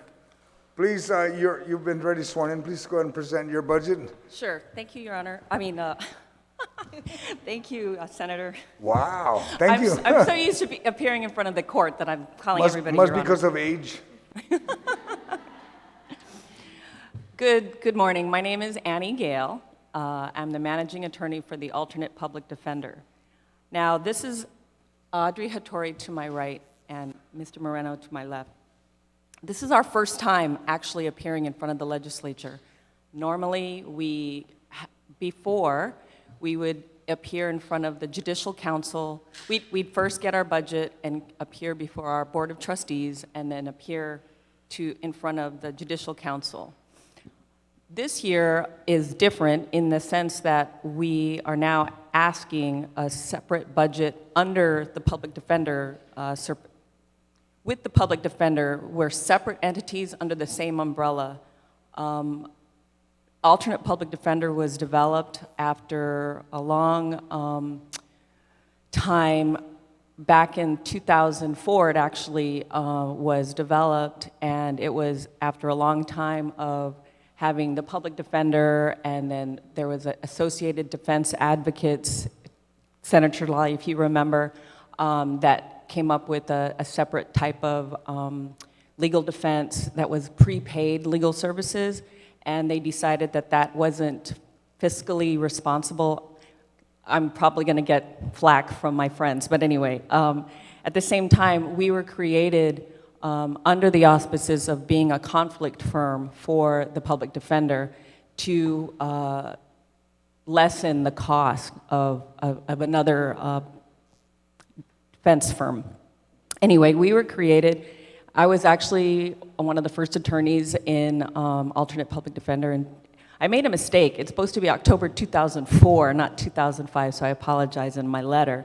But we were established to handle conflict cases that the public defender had to withdraw from due to a conflict of interest. Every year since then, we've served as an autonomous conflict division pursuant to a memorandum of understanding between the public defender and the judiciary. APD is an independent division of the public defender and acts independently for purposes of case management. We have a separate supervising attorney, who is myself, who is responsible for direction, coordinating, and evaluating the work of attorneys and staff employed by my office.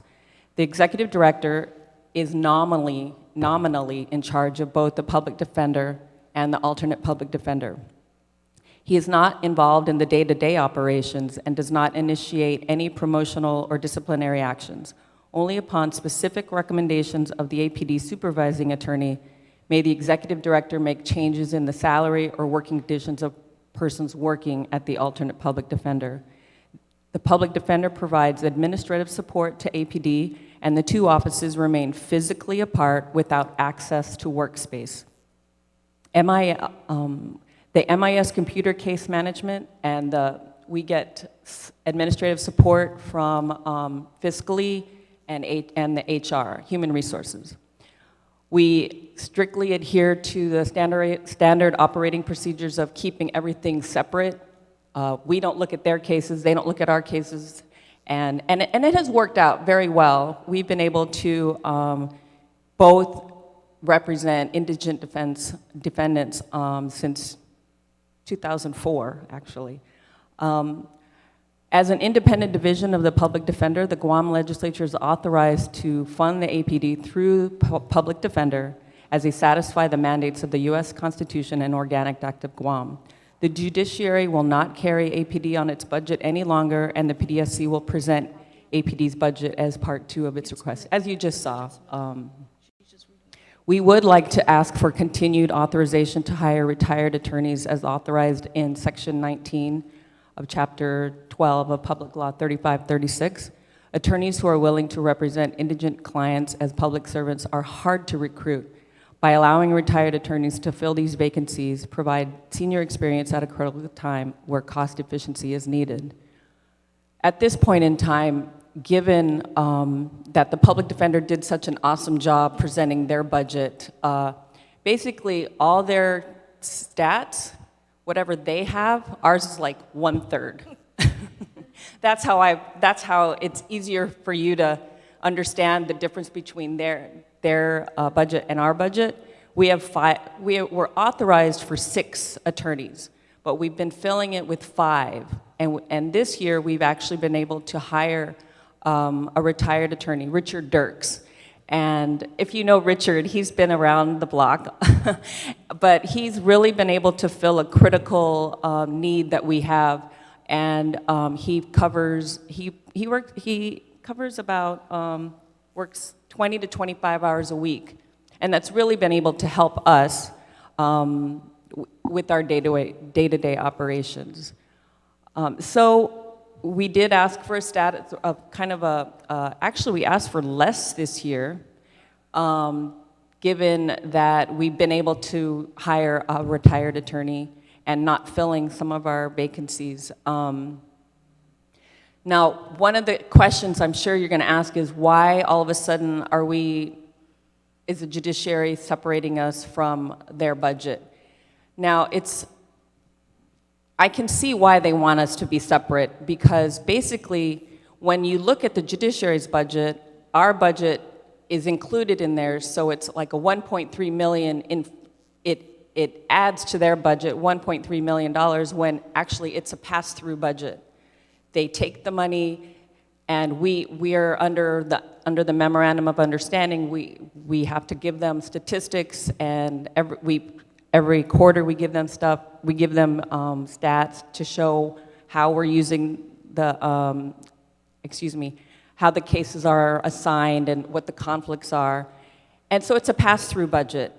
They don't fund any of our operations. It's through the legislature to the judiciary. So I can see why they would like to have it separated, but under the public defender, back in 2004 when they created this, that was the way they had set it up, and it had always worked that way. Back in 2004, our budget wasn't this high, but cases have increased. We started off with, I'm trying to think, I think we had 3 lawyers. We eventually turned to 4 lawyers, 5 lawyers, and now we have 6 lawyers. It's only because the cases have increased.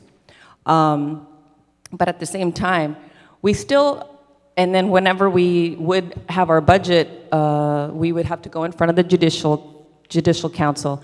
And for the last, I'd say, 5 years, they've always asked, why do we have to do your budget? And remind them that we were funded through the judiciary, through the legislature and everything. So just would like to say thank you for this opportunity.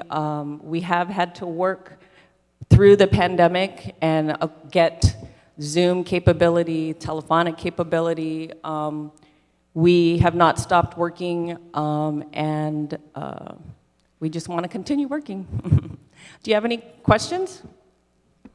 Sure. Are you done? Yeah, yes. All right, thank you. Because the court decided to separate you and it's just a pass-through, I've already reached over to your oversight, and we're going to try to figure out a way how to help them so we can officially separate you, period. Thank you. Okay, and then we just end this. They don't want to carry you, even though it's a simple pass-through. You can just pass right by them. Just go to their courtroom, and do your business, but then we'll just help them. And yes, as you mentioned in your testimony, continue authorization to hire retired attorneys. We're going to make sure it stays in there. Okay? Thank you. Because not only yourself, but also the public defender will benefit. The Attorney General's office is benefiting from that, so we'll just continue that. But I think once your oversight chair comes up with a bill to officially separate you, we want to take a look at who you account for and so forth, and then we just move from there. Okay. We just work that out as we go along. Senator Therese, do you have anything for Ms. Gale, since she's ready to go? Yes, thank you, Attorney Gale, and to your team for your presentation. We didn't receive a copy yet of your letter, so we're hoping to get that. But it's part of the budget package we put. Oh, okay. All right then.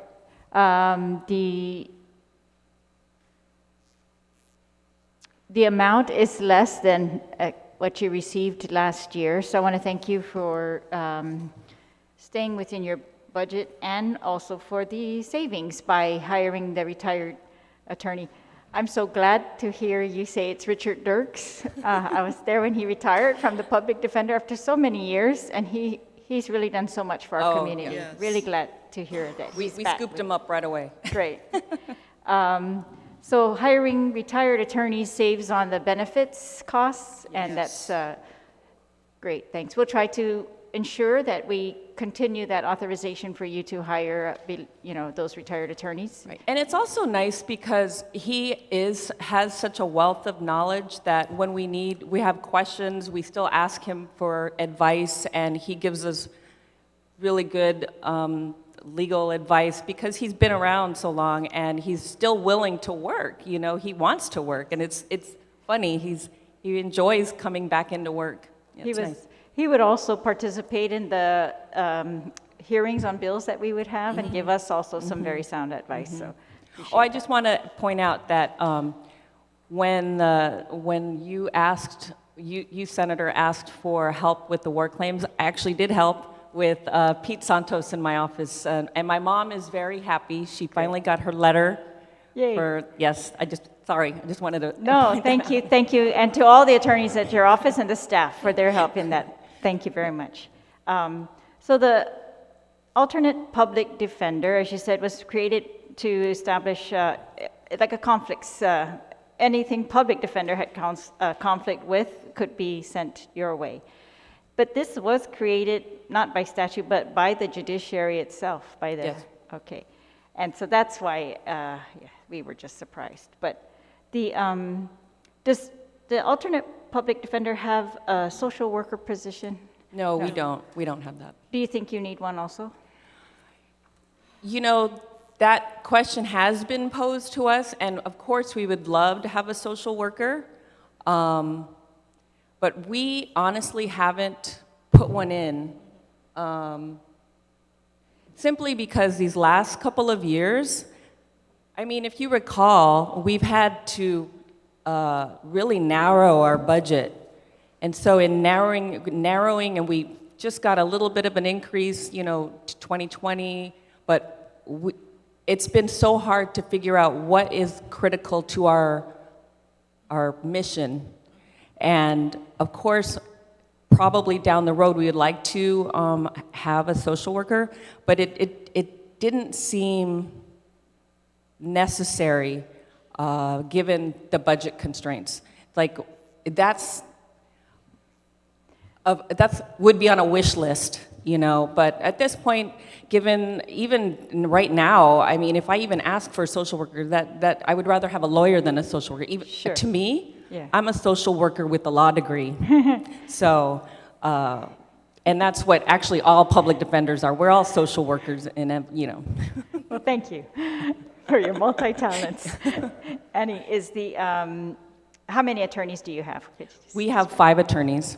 All right. And that's including the... with Mr. Dirks, we have 6. All right. So, because he's the part-time. And paralegals? Do you have any paralegals No, or we don't have a investigators? We have 2 investigators. All right. Okay. Thank you very much, Mr. Chair. That's it for me. Thank you. Senator Kelly, do you have any questions, ma'am? Situus Masi, Mr. Chair. And perhaps it's good to hear that that's on your wish list. I'm a big proponent, and I'm sure you are as well, for social workers, and I totally get what you're saying about having to wear those multiple hats. It just comes with the territory. Yeah. It really does. And so we appreciate that everybody there is wearing at least 2 hats, if not probably 3 or 4, once we get down to it, right? Yeah. So, but perhaps there are some ways of working with retired social workers, something, again, especially in this real time of need and budget crunches, but that might be some sort of alternative that could keep the costs low, or have somebody part-time who's retired, something like that. There was just one question I had. So with this moving over to the oversight for the public defenders, the one thought that I had was that I wondered about your insurance. So the insurance has been different for the judiciary as compared to the rest of government of Guam. Do you know, is your you mean health insurance? Yes, sorry, your health insurance. We're still under public defender in terms of the health insurance. We fall into their category. We're not We separate. go through the DOA system of the insurance. We're under that pool. Yeah, when the judiciary strictly do their own with regards to health insurance. Yeah. Okay, so even though you were under their oversight and they were receiving monies as a pass-through, your insurance was never under them? Yeah. Okay, and so that helps me understand that there isn't any need to look at that further because it's going to be a continuation. That's correct. Okay, so keeping it at one question, I hope you'll remember that for later. Mr. Chair, Suzuki Masi. Thank you. Senator Mary Komatsu Torres. Ma'am, do you have any questions, ma'am? Yeah, I was just wondering, Annie, the public defender talked about an expected increase in cases for the next fiscal year, as did the judiciary when they were here. Is that also your expectation with APD? Yes, it is. Okay. And is that going to affect your ability to service clients, do you think, or? No, I don't think so. We've been able to handle all the increases. We do still have that 6-attorney slot available, but at this point, I think we'll be okay. Of course, maybe, do you want to? Yeah. Well, we're really, if we would need to see how the coverage is for courtroom right now. Right now, the attorneys don't need to go to the courthouse. They handle covering the courtrooms within their own offices. So they're actually able now to jump from one courtroom to another virtually, So there might not need to be a need for another attorney position if an 8th judge is introduced. But if there will be, I'm sure you will all hear from us if we need another attorney. And then the new pilot project, the elder justice program, that you wouldn't have anything to do with that, right? That'll just strictly be, okay. All right, no further questions. Just thank you very much for your presentation. Thank you. Senator Lee, you have any questions, ma'am? Suzuki Masi, Mr. Chair, and thank you very much, Attorney Gale and Ms. Satori. And I'm sorry, what is your name, sir? He's the money guy. The money guy, yeah. Well, my name is Mike Moreno. It's Thank you also an very M. much. Yeah. Thank you very much, Mike, You're Mr. welcome, Moreno. You're welcome. And I also want to thank you so much and your team for continuing to do the great work during this COVID period. I know it was challenging for you to figure out how to, navigate the system and still be able to represent your clients. I really appreciate that very, very much. Attorney Gale, you mentioned that you're requesting from the legislature retired attorneys to assist with your caseload. And so I just kind of wanted to get an idea of what the estimated cost you anticipate that to be. I mean, maybe based on the attorney that you currently have employed, you said he works for about 20 hours a week. So how we broke it down is the vacancy that we have for the lawyer would be $115,712, but the pay that we're giving to Mr. Dirks as a retired attorney is $89,000. So our savings is about $26,000. Right. So that's how we're able to save. Yeah. And that doesn't include benefits or any of those kinds of things. Okay. Right. That's helpful. And that's the only question I have. Thank you very much, Mr. Chair. Thank you. Thank you. Senator Tello, you have any questions, ma'am? Thank you, Mr. Chair. Hi, Annie, and it's nice meeting you. Audrey, right? Mike, I've known you ever since, so good to see you. Thank you so much for your presentation.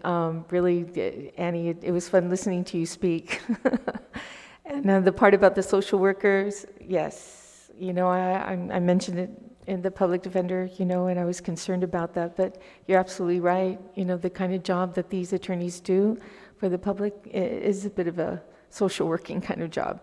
But hopefully, some money will come up soon, or you're doing great with trying to find savings within the department. So hopefully that you can put someone in that perspective, because there really needs, the individuals that come to your office are special, and really in need of assistance in every kind of social aspect of the word, dire straight, they're in trouble. So I'd like to thank you, for doing that, recognizing that you are also our social worker. I love my job. Yeah, and thank you for that too, and all the good work you're doing there at the office. No questions, thank you. Thank you. Senator Amanda, do you have any questions, ma'am? Thank you very much, Mr. Chair. Thank you very much, ladies, for being here. I appreciate the little history lesson on the alternate public defender. It's good to learn about where you guys have been and where you're going in the future. And so I appreciate that and all of the hard work that you're doing, as all of our colleagues expressed today. And no questions for me, and you do have my support. Thank you.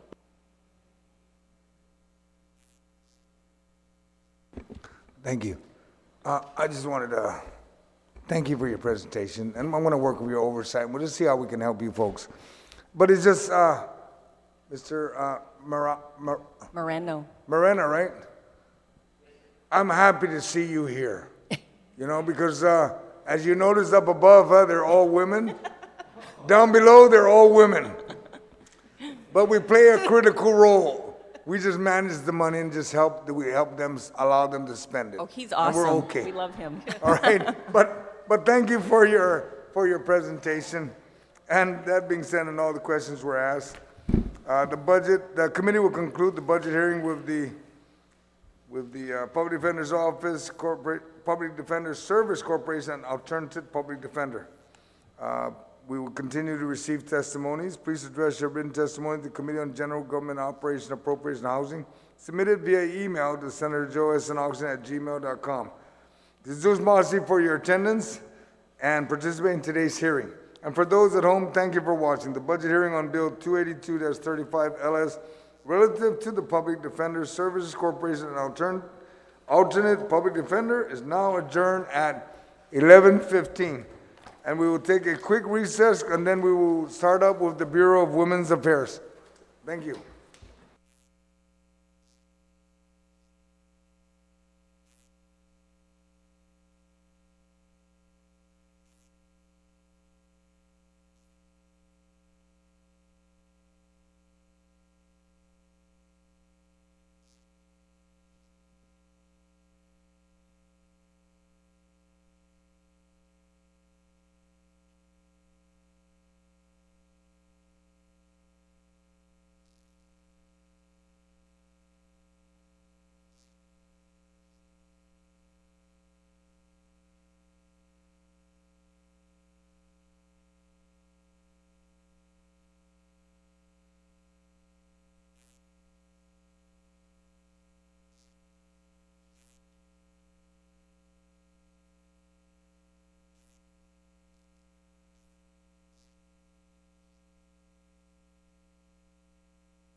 Good morning. The Committee on General Government Operation, Appropriation, and Housing is now called to order. For the record, today is Thursday, July 30th, 2020, and the time now is 11:24. Notice for this budget hearing was disseminated via email to all senators and all main media broadcasting outlets. First public notice was issued on Tuesday, July 22nd. Second notice was on Monday, July 27th. The committee will hear and accept testimonies on Bill 282-35 LS, the Fiscal Year Appropriation Act as requested by the governor, relative to the Bureau of Women's Affairs Fiscal Year 2021 budget request. Joining me for this budget hearing is Senator Amanda Shelton, Senator Mary Camacho Torres, and Senator Taylor. The conduct of this budget hearing shall be as follows. Those testifying on behalf of the department will be recognized by the chair. I have there in the panel, I have Mrs. Jane Flores. And written testimony shall be submitted to the committee. Please provide my legislative staff with your written testimony for photocopying. Testimony may be read, and lengthy testimony should be summarized, or just read it out and we work with it. Testimony shall be confined to the substance. We're here to talk about your budget for 2021. We may ask a few questions of 2020, but it will be minimized. You'll be allowed to present your oral testimony, and once you're done, we ask that you remain in the room for a question or for additional testimony as may be desired by members of the committee. Proper form and decorum shall be practiced by all present in the public hearing room for these proceedings. Individuals who fail to maintain proper form and decorum may be restricted from providing oral testimony and or may be asked to leave or be escorted, removed from the room. When you speak, please make sure that the microphone is on and that you speak into the microphone. You'll state your name and title for the record. At this time, I ask that we're also joined by Senator Kelly Marstein. I ask the members, the folks from the Bureau of Women's Affairs to rise, and for our Sergeant at Arms to please swear them in. Swear her in.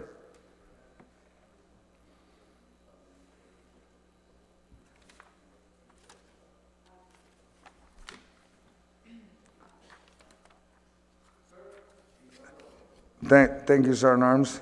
At this point, I will ask Ms. Flores to please present her budget. Thank you.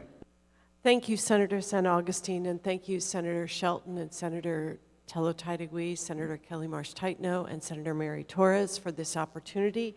This is my first time submitting a budget to the Guam legislature for approval, and I am very much appreciative of the opportunity to do so. Before discussing the budget details, I would like to highlight some of the progress the Bureau of Women's Affairs has made since January 2019 when Governor Lourdes Leon Guerrero revived the Bureau. I've been addressing several issues of importance to women and minorities on our island, including period poverty, empowerment, sexual assault, local adoption issues, and human trafficking. Project Sotera is a collaborative effort with the nonprofit organization Island Girl Power and Island Women's Clubs and organizations to provide menstrual products to our public school girls who are in dire need of these products. The BWA conducted 2 surveys in the first half of 2019, one with GDOE nurses and teachers and one with public health clients. Both surveys were anonymous, and in both cases, a majority, and in the public health survey, it was an overwhelming majority, said there is a great need for menstrual products, which are generally expensive. It's important to note that 100% of our public school students are on free and reduced meal program at their schools, and that food stamps cannot be used to purchase menstrual products at this time. It is a silent but great need in our community. I started giving presentations at women's clubs, asking them to donate to individual schools once a semester. The response has been overwhelming. Last year and the first part of 2020, we were able to donate products to all of our middle and high schools, and we have several organizations that have adopted schools on a regular basis. I want to personally thank the Guam legislature for supporting Project Sotera with your donations to J.P. Torres Alternative School, Sanctuary, and DYA. With help from the governor's office, the BWA hosted a luncheon for Guam women's clubs during Women's History Month in March as a thank you for their continued support of this important project. The BWA is also working on sustainability with regard to the issue of menstruation. Last year, with help from volunteer Patty Christ, we were able to secure a donation of 600 menstrual cups from period.org, representing a market value of $36,000. A menstrual cup is a small cup made of flexible medical-grade silicone, latex, or a thermoplastic isomer, and it's used for menstruation. Menstrual cups are safe, sustainable, and with proper care and cleaning, one can last for up to 10 years, eliminating the daily menstrual product waste created by pads and tampons. The BWA has distributed these cups to various island entities like Manelu, Ali Shelter, Island Girl Power, Gumamami, Vero, and the UOG Female Dormitory, Public Health's Title X Family Planning Clinic, mayor's offices, and the Christmas Drop, especially during the COVID-19 pandemic. We've also secured with donated funds the purchase of 400 reusable menstrual pads from a company called Glad Rags, which we plan to distribute to middle school students in order to further promote more sustainable ways for girls to manage their periods. To date, through all of these Project Sotera efforts, the BWA has been able to distribute over $40,000 worth of menstrual products throughout the community. Additionally, before the pandemic shut down, I started giving presentations to health classes at public high schools about period poverty. These presentations are intended to start and have started a larger conversation among high school students and our young people about how women's bodies work and about men and women having respect for each other. I've so far given presentations at GW and Simon Sanchez High School, and the response from the students has been positive and encouraging. As the saying goes, the more you know. I'm also aware that a bill is being drafted to require GDOE to supply menstrual products in all of our middle and high schools offices. The BWA strongly encourages and supports this effort, although we realize that now may not be the ideal time because of budget constraints. But 4 states, California, Illinois, New Hampshire, and New York, have passed such legislation, and Georgia, Maryland, Massachusetts, and Virginia have legislation proposed. I also assisted Island Girl Power in procuring 8 free sewing machines from a nonprofit organization in Wisconsin, the Sewing Machine Project, representing a value of approximately $1,600. This project has allowed women from the Chukchi village of Uman to sew reusable menstrual pads for Island Girl Power and to earn money by starting an alteration business. I've also held some frank group conversations with these women about sexual assault and what can be done to address it within the Chukchi community on Guam. I also serve on the Anti-Trafficking Task Force headed by Attorney General Leben Camacho. As a member, I've been instrumental in helping to craft a localized message about anti-trafficking that uses the saying, "Stop the evil," translated into Chamorro, Chukchi, Tagalog, Korean, and Chinese. We're working with KGTF to produce 30-second PSAs to air on radio and TV about human trafficking. The task force met monthly prior to the pandemic. We also helped to organize a voter registration event at UOG last semester in advance of the 100th anniversary of women's suffrage on August 26th, and we are planning a social media event for next month in light of the pandemic. While wearing my other hat at Adelup as the administrator of the Governor's Community Outreach Federal Programs Office, I wrote a Department of Justice grant application for nearly $1 million in funding, a majority of which will be used to train and pay 6 more sexual assault nurse examiners on our island. In 2018, GPD reported 123 rapes. Healing Hearts, Guam's only rape crisis center, reported 138 sexual assault victims in 2018 and 100 in 2019.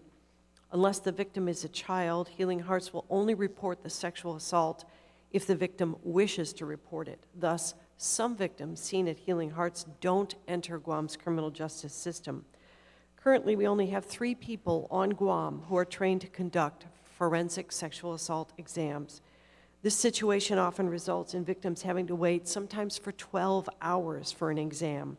Worse still is if a trained examiner is not available within 72 hours, the forensic evidence is lost for prosecution purposes, resulting in the criminal process being jeopardized even if the victim wanted the case pursued. Since rape is the most underreported crime, it can be deduced that more sexual assaults occur on Guam than what are actually reported. So the need for more sexual assault nurse examiners on island is dire. Word of our grant award should reach us in September, but we've had positive notes from the grantor thus far. The BWA is also searching for grant funding to help empower island women with skills and training that affords them employment opportunities, and for grant funding to help with other projects of importance to women and marginalized members of our community, including assisting a new nonprofit organization, Ohala Adoptions, which is trying to facilitate open, uncontested adoption of local babies to local families, working in conjunction with the Department of Public Health and Social Services. Additionally, the BWA, in conjunction with the Guam Women's Chamber of Commerce, is pursuing data to determine the extent of wage disparity with regard to gender on Guam. In early 2019, the BWA requested that wage rates by gender be included in the Census 2020 data being gathered. Also, the BWA and GWCC are pursuing data for possible suggested legislation for a local set-aside percentage requirement for women-owned businesses with regard to GovGuam contracts. In summary, the BWA has been very busy over the past year and a half, securing nearly $42,000 in donated products for Guam, for use on Guam by women in order to strengthen their self-esteem and their ability to be productive members of our community and our island economy, giving presentations, meeting with marginalized groups, writing grants, and pursuing data for possible legislation to benefit women-owned businesses. With your budgetary assistance, my goal is to be able to continue this mission with regard to empowering women and other marginalized members of our community. Sijus Masi for the opportunity to be part of making a Guam a better place for everyone who calls our beautiful island home. Thank you. Thank you, Ms. Flores. Has the Bureau of Women received any COVID federal assistance? No, we have not. Yes, I inquired about that, but no, we have not. Yeah. But our subgrantees in at the Bureau at the Federal Programs Office, I also run the Stop Violence Against Women and the Sexual Assault Services Program grants that go out to our subgrantees. And some of the subgrantees have gotten the PPP and that grant. So we have subgrantees who are receiving these funds. All right. And your presentation, I had a question to ask about a certain thing, but you already presented that. Do you have any new initiatives or projects that you plan for 2021? Or it's basically to strengthen what you're doing today? We're going to try to continue what we're doing and get more grant funding. That's high on the list. I do want to point out, though, that my budget of $177,370 is $12,466 less than the BWA FY2020 budget. But the FY2020 budget was I was only allotted $77,855 in last year's budget, so. Okay, all right, thank you. I will now have your oversight, Senator Amanda Shelton. If you have any questions, ma'am.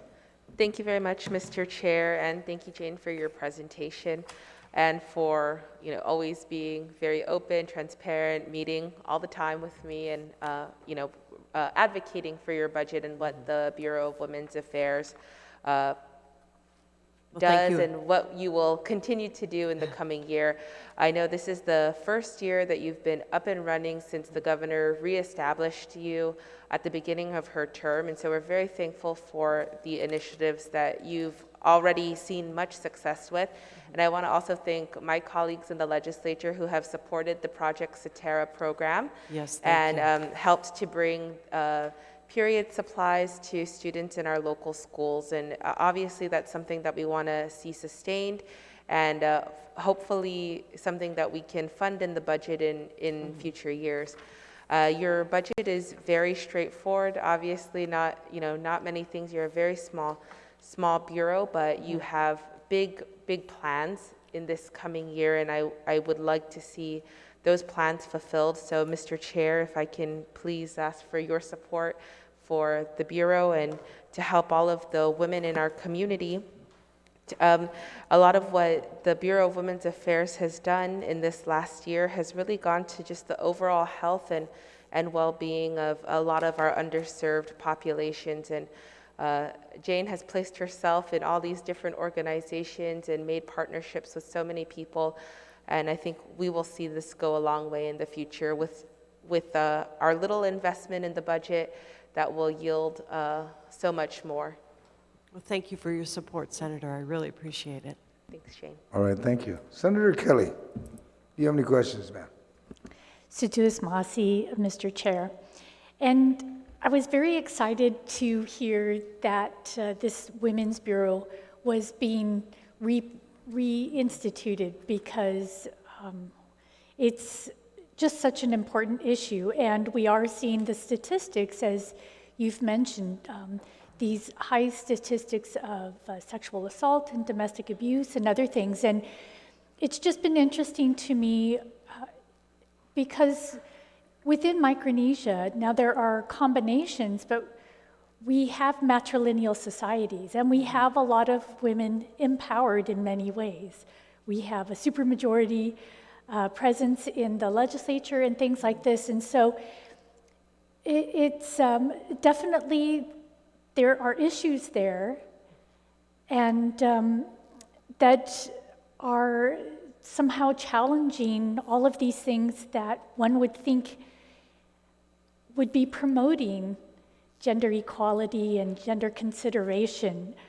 So it's so important that we do have people with that very focused agenda to deal with these. And so in your mission, it says it's working towards eliminating gender discrimination, and this can happen preschool all the way up, just little things here and there. And then the other gender inequities that can come in and out. So with your budget, I believe it's still, it's looking for a program coordinator with salary and benefits. Can you explain a little bit, or just outline a little bit what you're hoping with that program coordinator? Are they going to be really helpful in, it looks like you've been pretty active looking for grant monies, setting up the conference, outreach programs. Could you outline that a little bit for us? Absolutely, yes. The program coordinator would do a lot of that. The setting, what I'm trying to do is next year is a women's empowerment conference for women who actually need empowering, because all of the women's empowerment conferences that I've been to of late, the women there are already empowered. So I want to have a conference for women, about financial security, about how to become independent, about, becoming sustainable yourself. So what I would like to do is have someone to help me coordinate that, also to coordinate the Project Cetera efforts, and to look for some grant funding, because it's a heavy load, and then also managing the federal grants too. So, and where I think it is a good mesh of the two positions, because I see where there's legislation needed, where I can do that through the Bureau of Women's Affairs, and on the federal side, where we can get grant funding, for example, for the sexual assault nurse examiners. And so I think it's a good combination, but it would be very helpful to have someone help me. And I'd be curious to understand, so that we just understand the work, which helps us understand the budget and the need for it and so forth. If you could explain maybe your strongest challenges in advancing the work that you do, and like I said, that can help us understand how to perhaps help you get past those. I think one of the strongest challenges is outreach. I think because if I could just elaborate a little bit on going into the high schools, I approached the high school health teachers about giving a presentation about period poverty. And when we went into the two high schools that we went into, we showed a video that was about 25 minutes long called Period End of Sentence. And I handed out note cards after the video, and I said, no, you know, please pay attention during the video, and if you have any questions at all, please write them down, and, you know, myself and the school nurse was there and the school health teacher, we will answer all your questions. You know, I try to put the kids at ease saying, I'm a mom, I'm a grandma, I can, you know, you can ask me anything. So it was amazing, the questions that these kids had. Why do I menstruate? What, you know, if I miss my period, am I pregnant? And things that they just don't know. And so talking to them about it, even with boys and girls present, the boys are riveted because this is not something that's ever talked about with them. And, you know, saying that, you know, girls need the respect when they're, you know, all the time, but especially, you know, during their time, you know, they need the respect because they're doing what you're doing, and they're doing it while they're menstruating. So that, you know, demands some respect.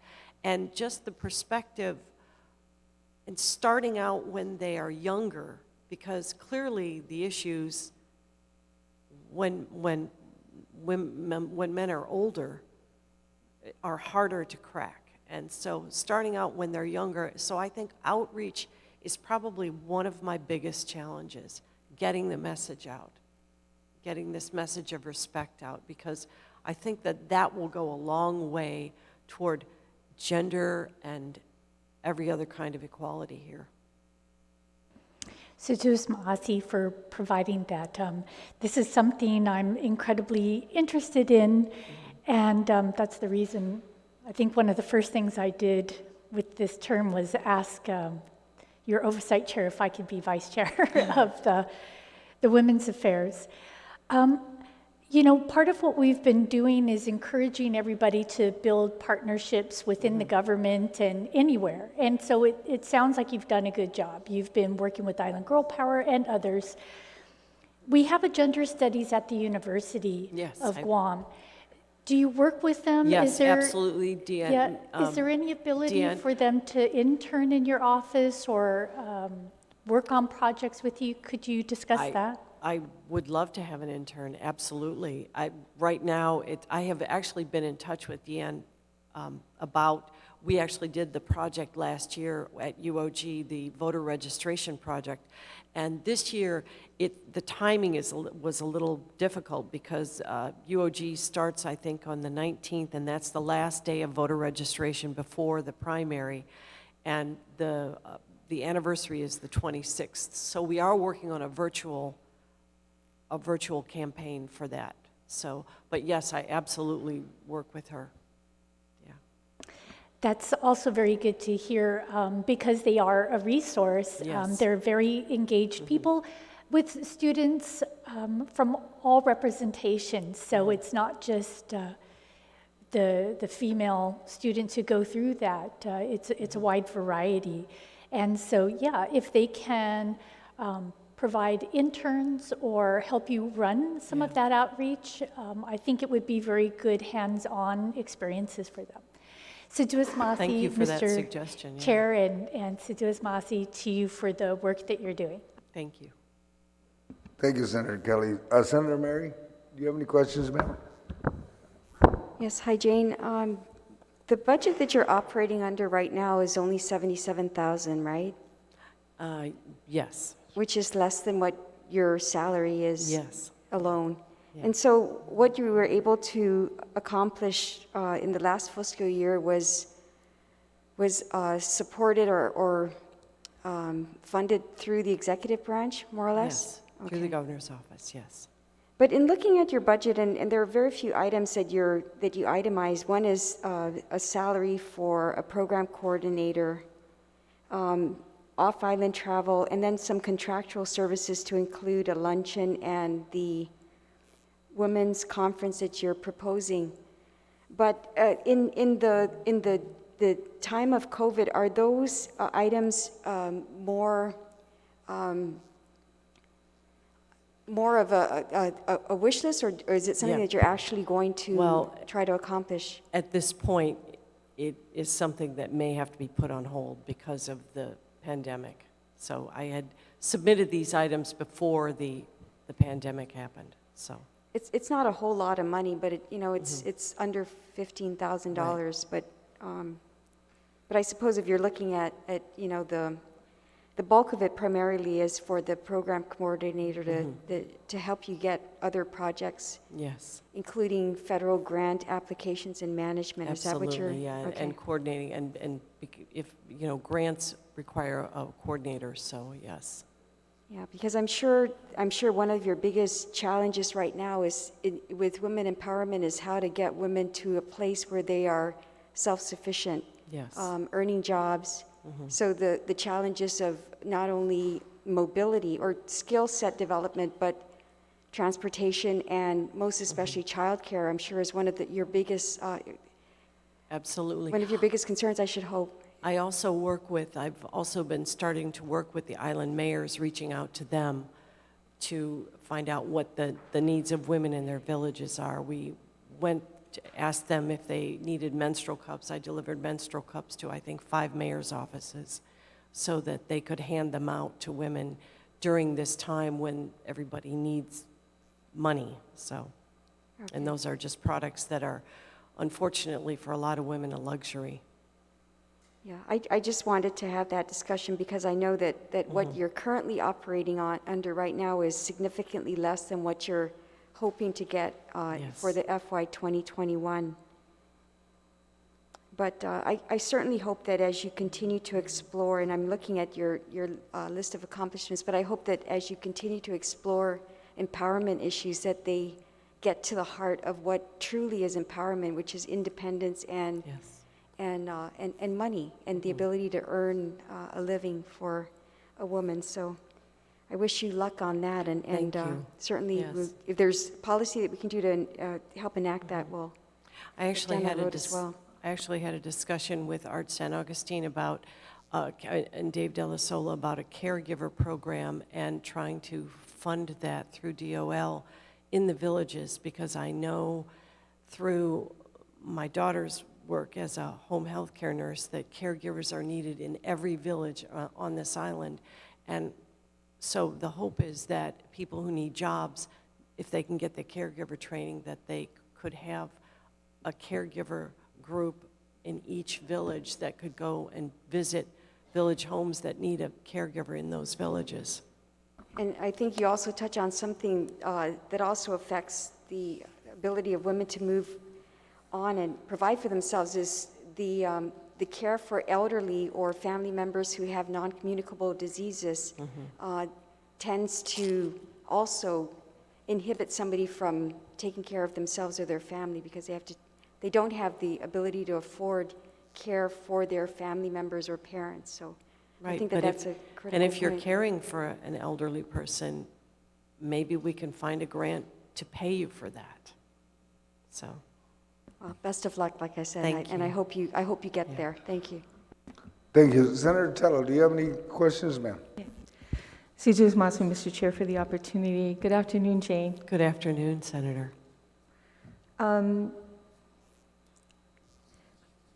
I commend you for all the things that you've been doing that you have on your list here that you provided us. I was so hoping, I know that we had a conversation before, and as you know, it's no surprise that I was, or not surprised, but no new news that I was once the director of the Women's Bureau at one time, and a lot of the work we did were with women who were incarcerated, or even women or young women at DOIA to try and help them find a new direction in life, and providing them with some kind of skills, and providing as well as computers and books to DOC where the women are at, so they can do research. But so I'm hoping you still have that in mind to do, Yes, because reaching out absolutely. to it's not just a handout to women that we need to give, it's a hand up, and that means to provide them skills to sustain themselves. You mentioned that the funding grant for sexual assault services, did you receive the grant at all, or are you just still trying? We will hear in September. Okay, so you haven't got that money yet? No, we do not have the money yet. We did hear from the grantor asking us to increase one component of the budget, which is a really good sign, so. So, well, I hope you get the funding. I know it's do too. difficult in these times trying to get grant money. And then you also mentioned about grant funding as well for the empowered women, island women for skills and training. Have you received any grant money from I them? have been looking for specific so nothing grants, yet. yeah. Okay, so, well, I'm looking forward to seeing if any grant money does come through, but I know that it's kind of ironic. When I was a director of the Women's Bureau, I was actually taken out from the federal programs at the governor's office. Once upon a time, those two were together, and then it was separated. There was federal programs, and then there was the Women's Bureau. But now, recently, we were trying to get some information, and we called up the federal programs and asked who the administrator was. And they said, a woman named Elaine spoke that the administrator was Jane Flores. So I know that Chilling Morrison used to hold that position, and her salary was taken care of from the federal programs. So I'm just kind of wondering, how is it that you're able to sit at federal programs to oversee that department as well as the Women's Bureau, which once upon a time was together, that your salary is not covered under the federal programs? The federal programs office covers the salaries of 2 program coordinators who run that office and manage there are over 20 grants in there that they manage. And so the allotment for the funding for the administrative allotments takes care of those 2 positions, but there is not enough for a 3rd position. So I'm kind of a 2-for-1. In a 2-for-1 situation, yes. But you, considering the work that you're doing and you're overseeing the federal programs, there are 2 program coordinators there. Yes. So, and you're requesting for another program coordinator. I'm requesting for a program coordinator for Bureau of Women's Affairs. Which is under federal programs? No, they're combined. They're just combined. But the 2 program coordinators, the 2 program coordinators who do federal programs only handle the federal programs budgets. They cannot do any Bureau of Women's Affairs work because they're federally funded, and the Bureau of Women's Affairs is local. So.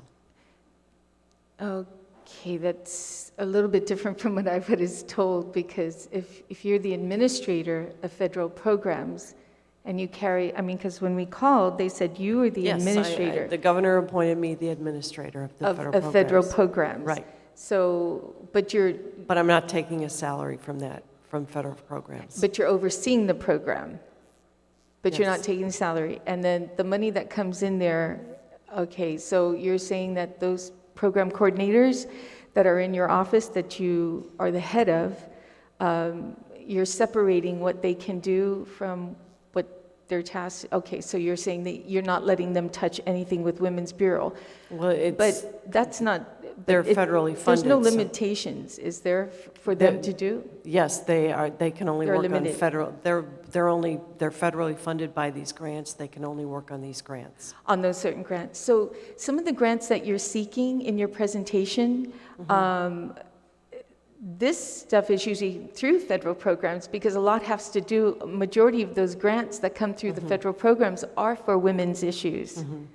That's why they stuck the Women's Bureau and federal programs together, because a lot of it has to do with grants that would help women, help young women. So I'm just saying. I see where you're going with this. Yeah, so if I get a federal grant, I could fund the program coordinator position that's here on this piece of under paper. federal programs. Under federal programs. Yeah. That is highly likely that we could do that. Yes. So you can't. That's what I was alluding to. So your request for a federal a coordinator actually can be done through the federal programs. It could, yes. Yes, but and they most would likely, have to. And I could probably, if they were doing women's issues, it could be on the federal side, yes. Yeah, and of all those grants that you have grantees, but of all those grants, the majority, almost 80%, are all women's issues at the federal programs. Yes, but they are formula grants.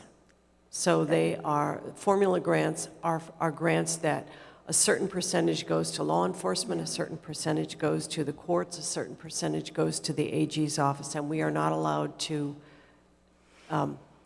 delineate from that or deviate from that, from the formula. Yeah, well, once upon a time when Chileng Morrison was there, I remember because I was with the Women's Bureau, we were trying to merge it together, because it made sense. And I think that what's happening does make sense right now, you overseeing that because of all the grants being majority for women's concerns or issues. There was an article or something that was brought up about, and I think it was you that mentioned, I think it was last year, you were asked by the governor to look for an abortionist. And I was wondering, since that time, how much money or office time have you devoted in seeking to find an abortionist to practice on Guam? Not much. It was basically some phone calls and some discussion with island physicians, and the conclusion is that it mainly has to be a private sector issue. It has to come from the private sector because the government funding cannot fund any kind of abortion clinic, as you well know. So it will have to be a private sector issue. Okay, well, thank you so much. And again, I'm glad to see that the Women's Bureau is back where it should have been at the federal programs, department area, because grants are greatly needed and to help, in pursuing all your, tasks and services that you'd like to provide as well. So I appreciate it. Thank you. Thank you, Senator. Thank you, Senator Tello. We've heard all the questions from our colleagues, and Jane, my wife and I have been blessed with 3 kids, 2 daughters. They're the oldest, and we have 10 grand. 7 are ladies. 7 girls. So when we talk about women, I understand. What you're going through and the programs you're going after, I've supported it last year, and if you have and you need some assistance, please feel free to reach out to my office and let's see how we can help you. Okay, and all your projects. So much. They're all nonprofit projects, so there's not a problem. All right? We will now conclude the budget hearing with the Bureau of Women's Affairs. Please address your written testimony. We'll continue to receive testimony. Please address your written testimony to the Committee on General Government Operations, Appropriation, Housing, and submit it via email to Senator Joe S. and Augustine at gmail.com. Jesus Masi for your attendance and participation in today's hearing. And for those at home, thank you for watching. The budget hearing on Bill 282-35 LS relative to the Bureau of Women's Affairs is now adjourned at 12 noon. Thank you. Have a nice day.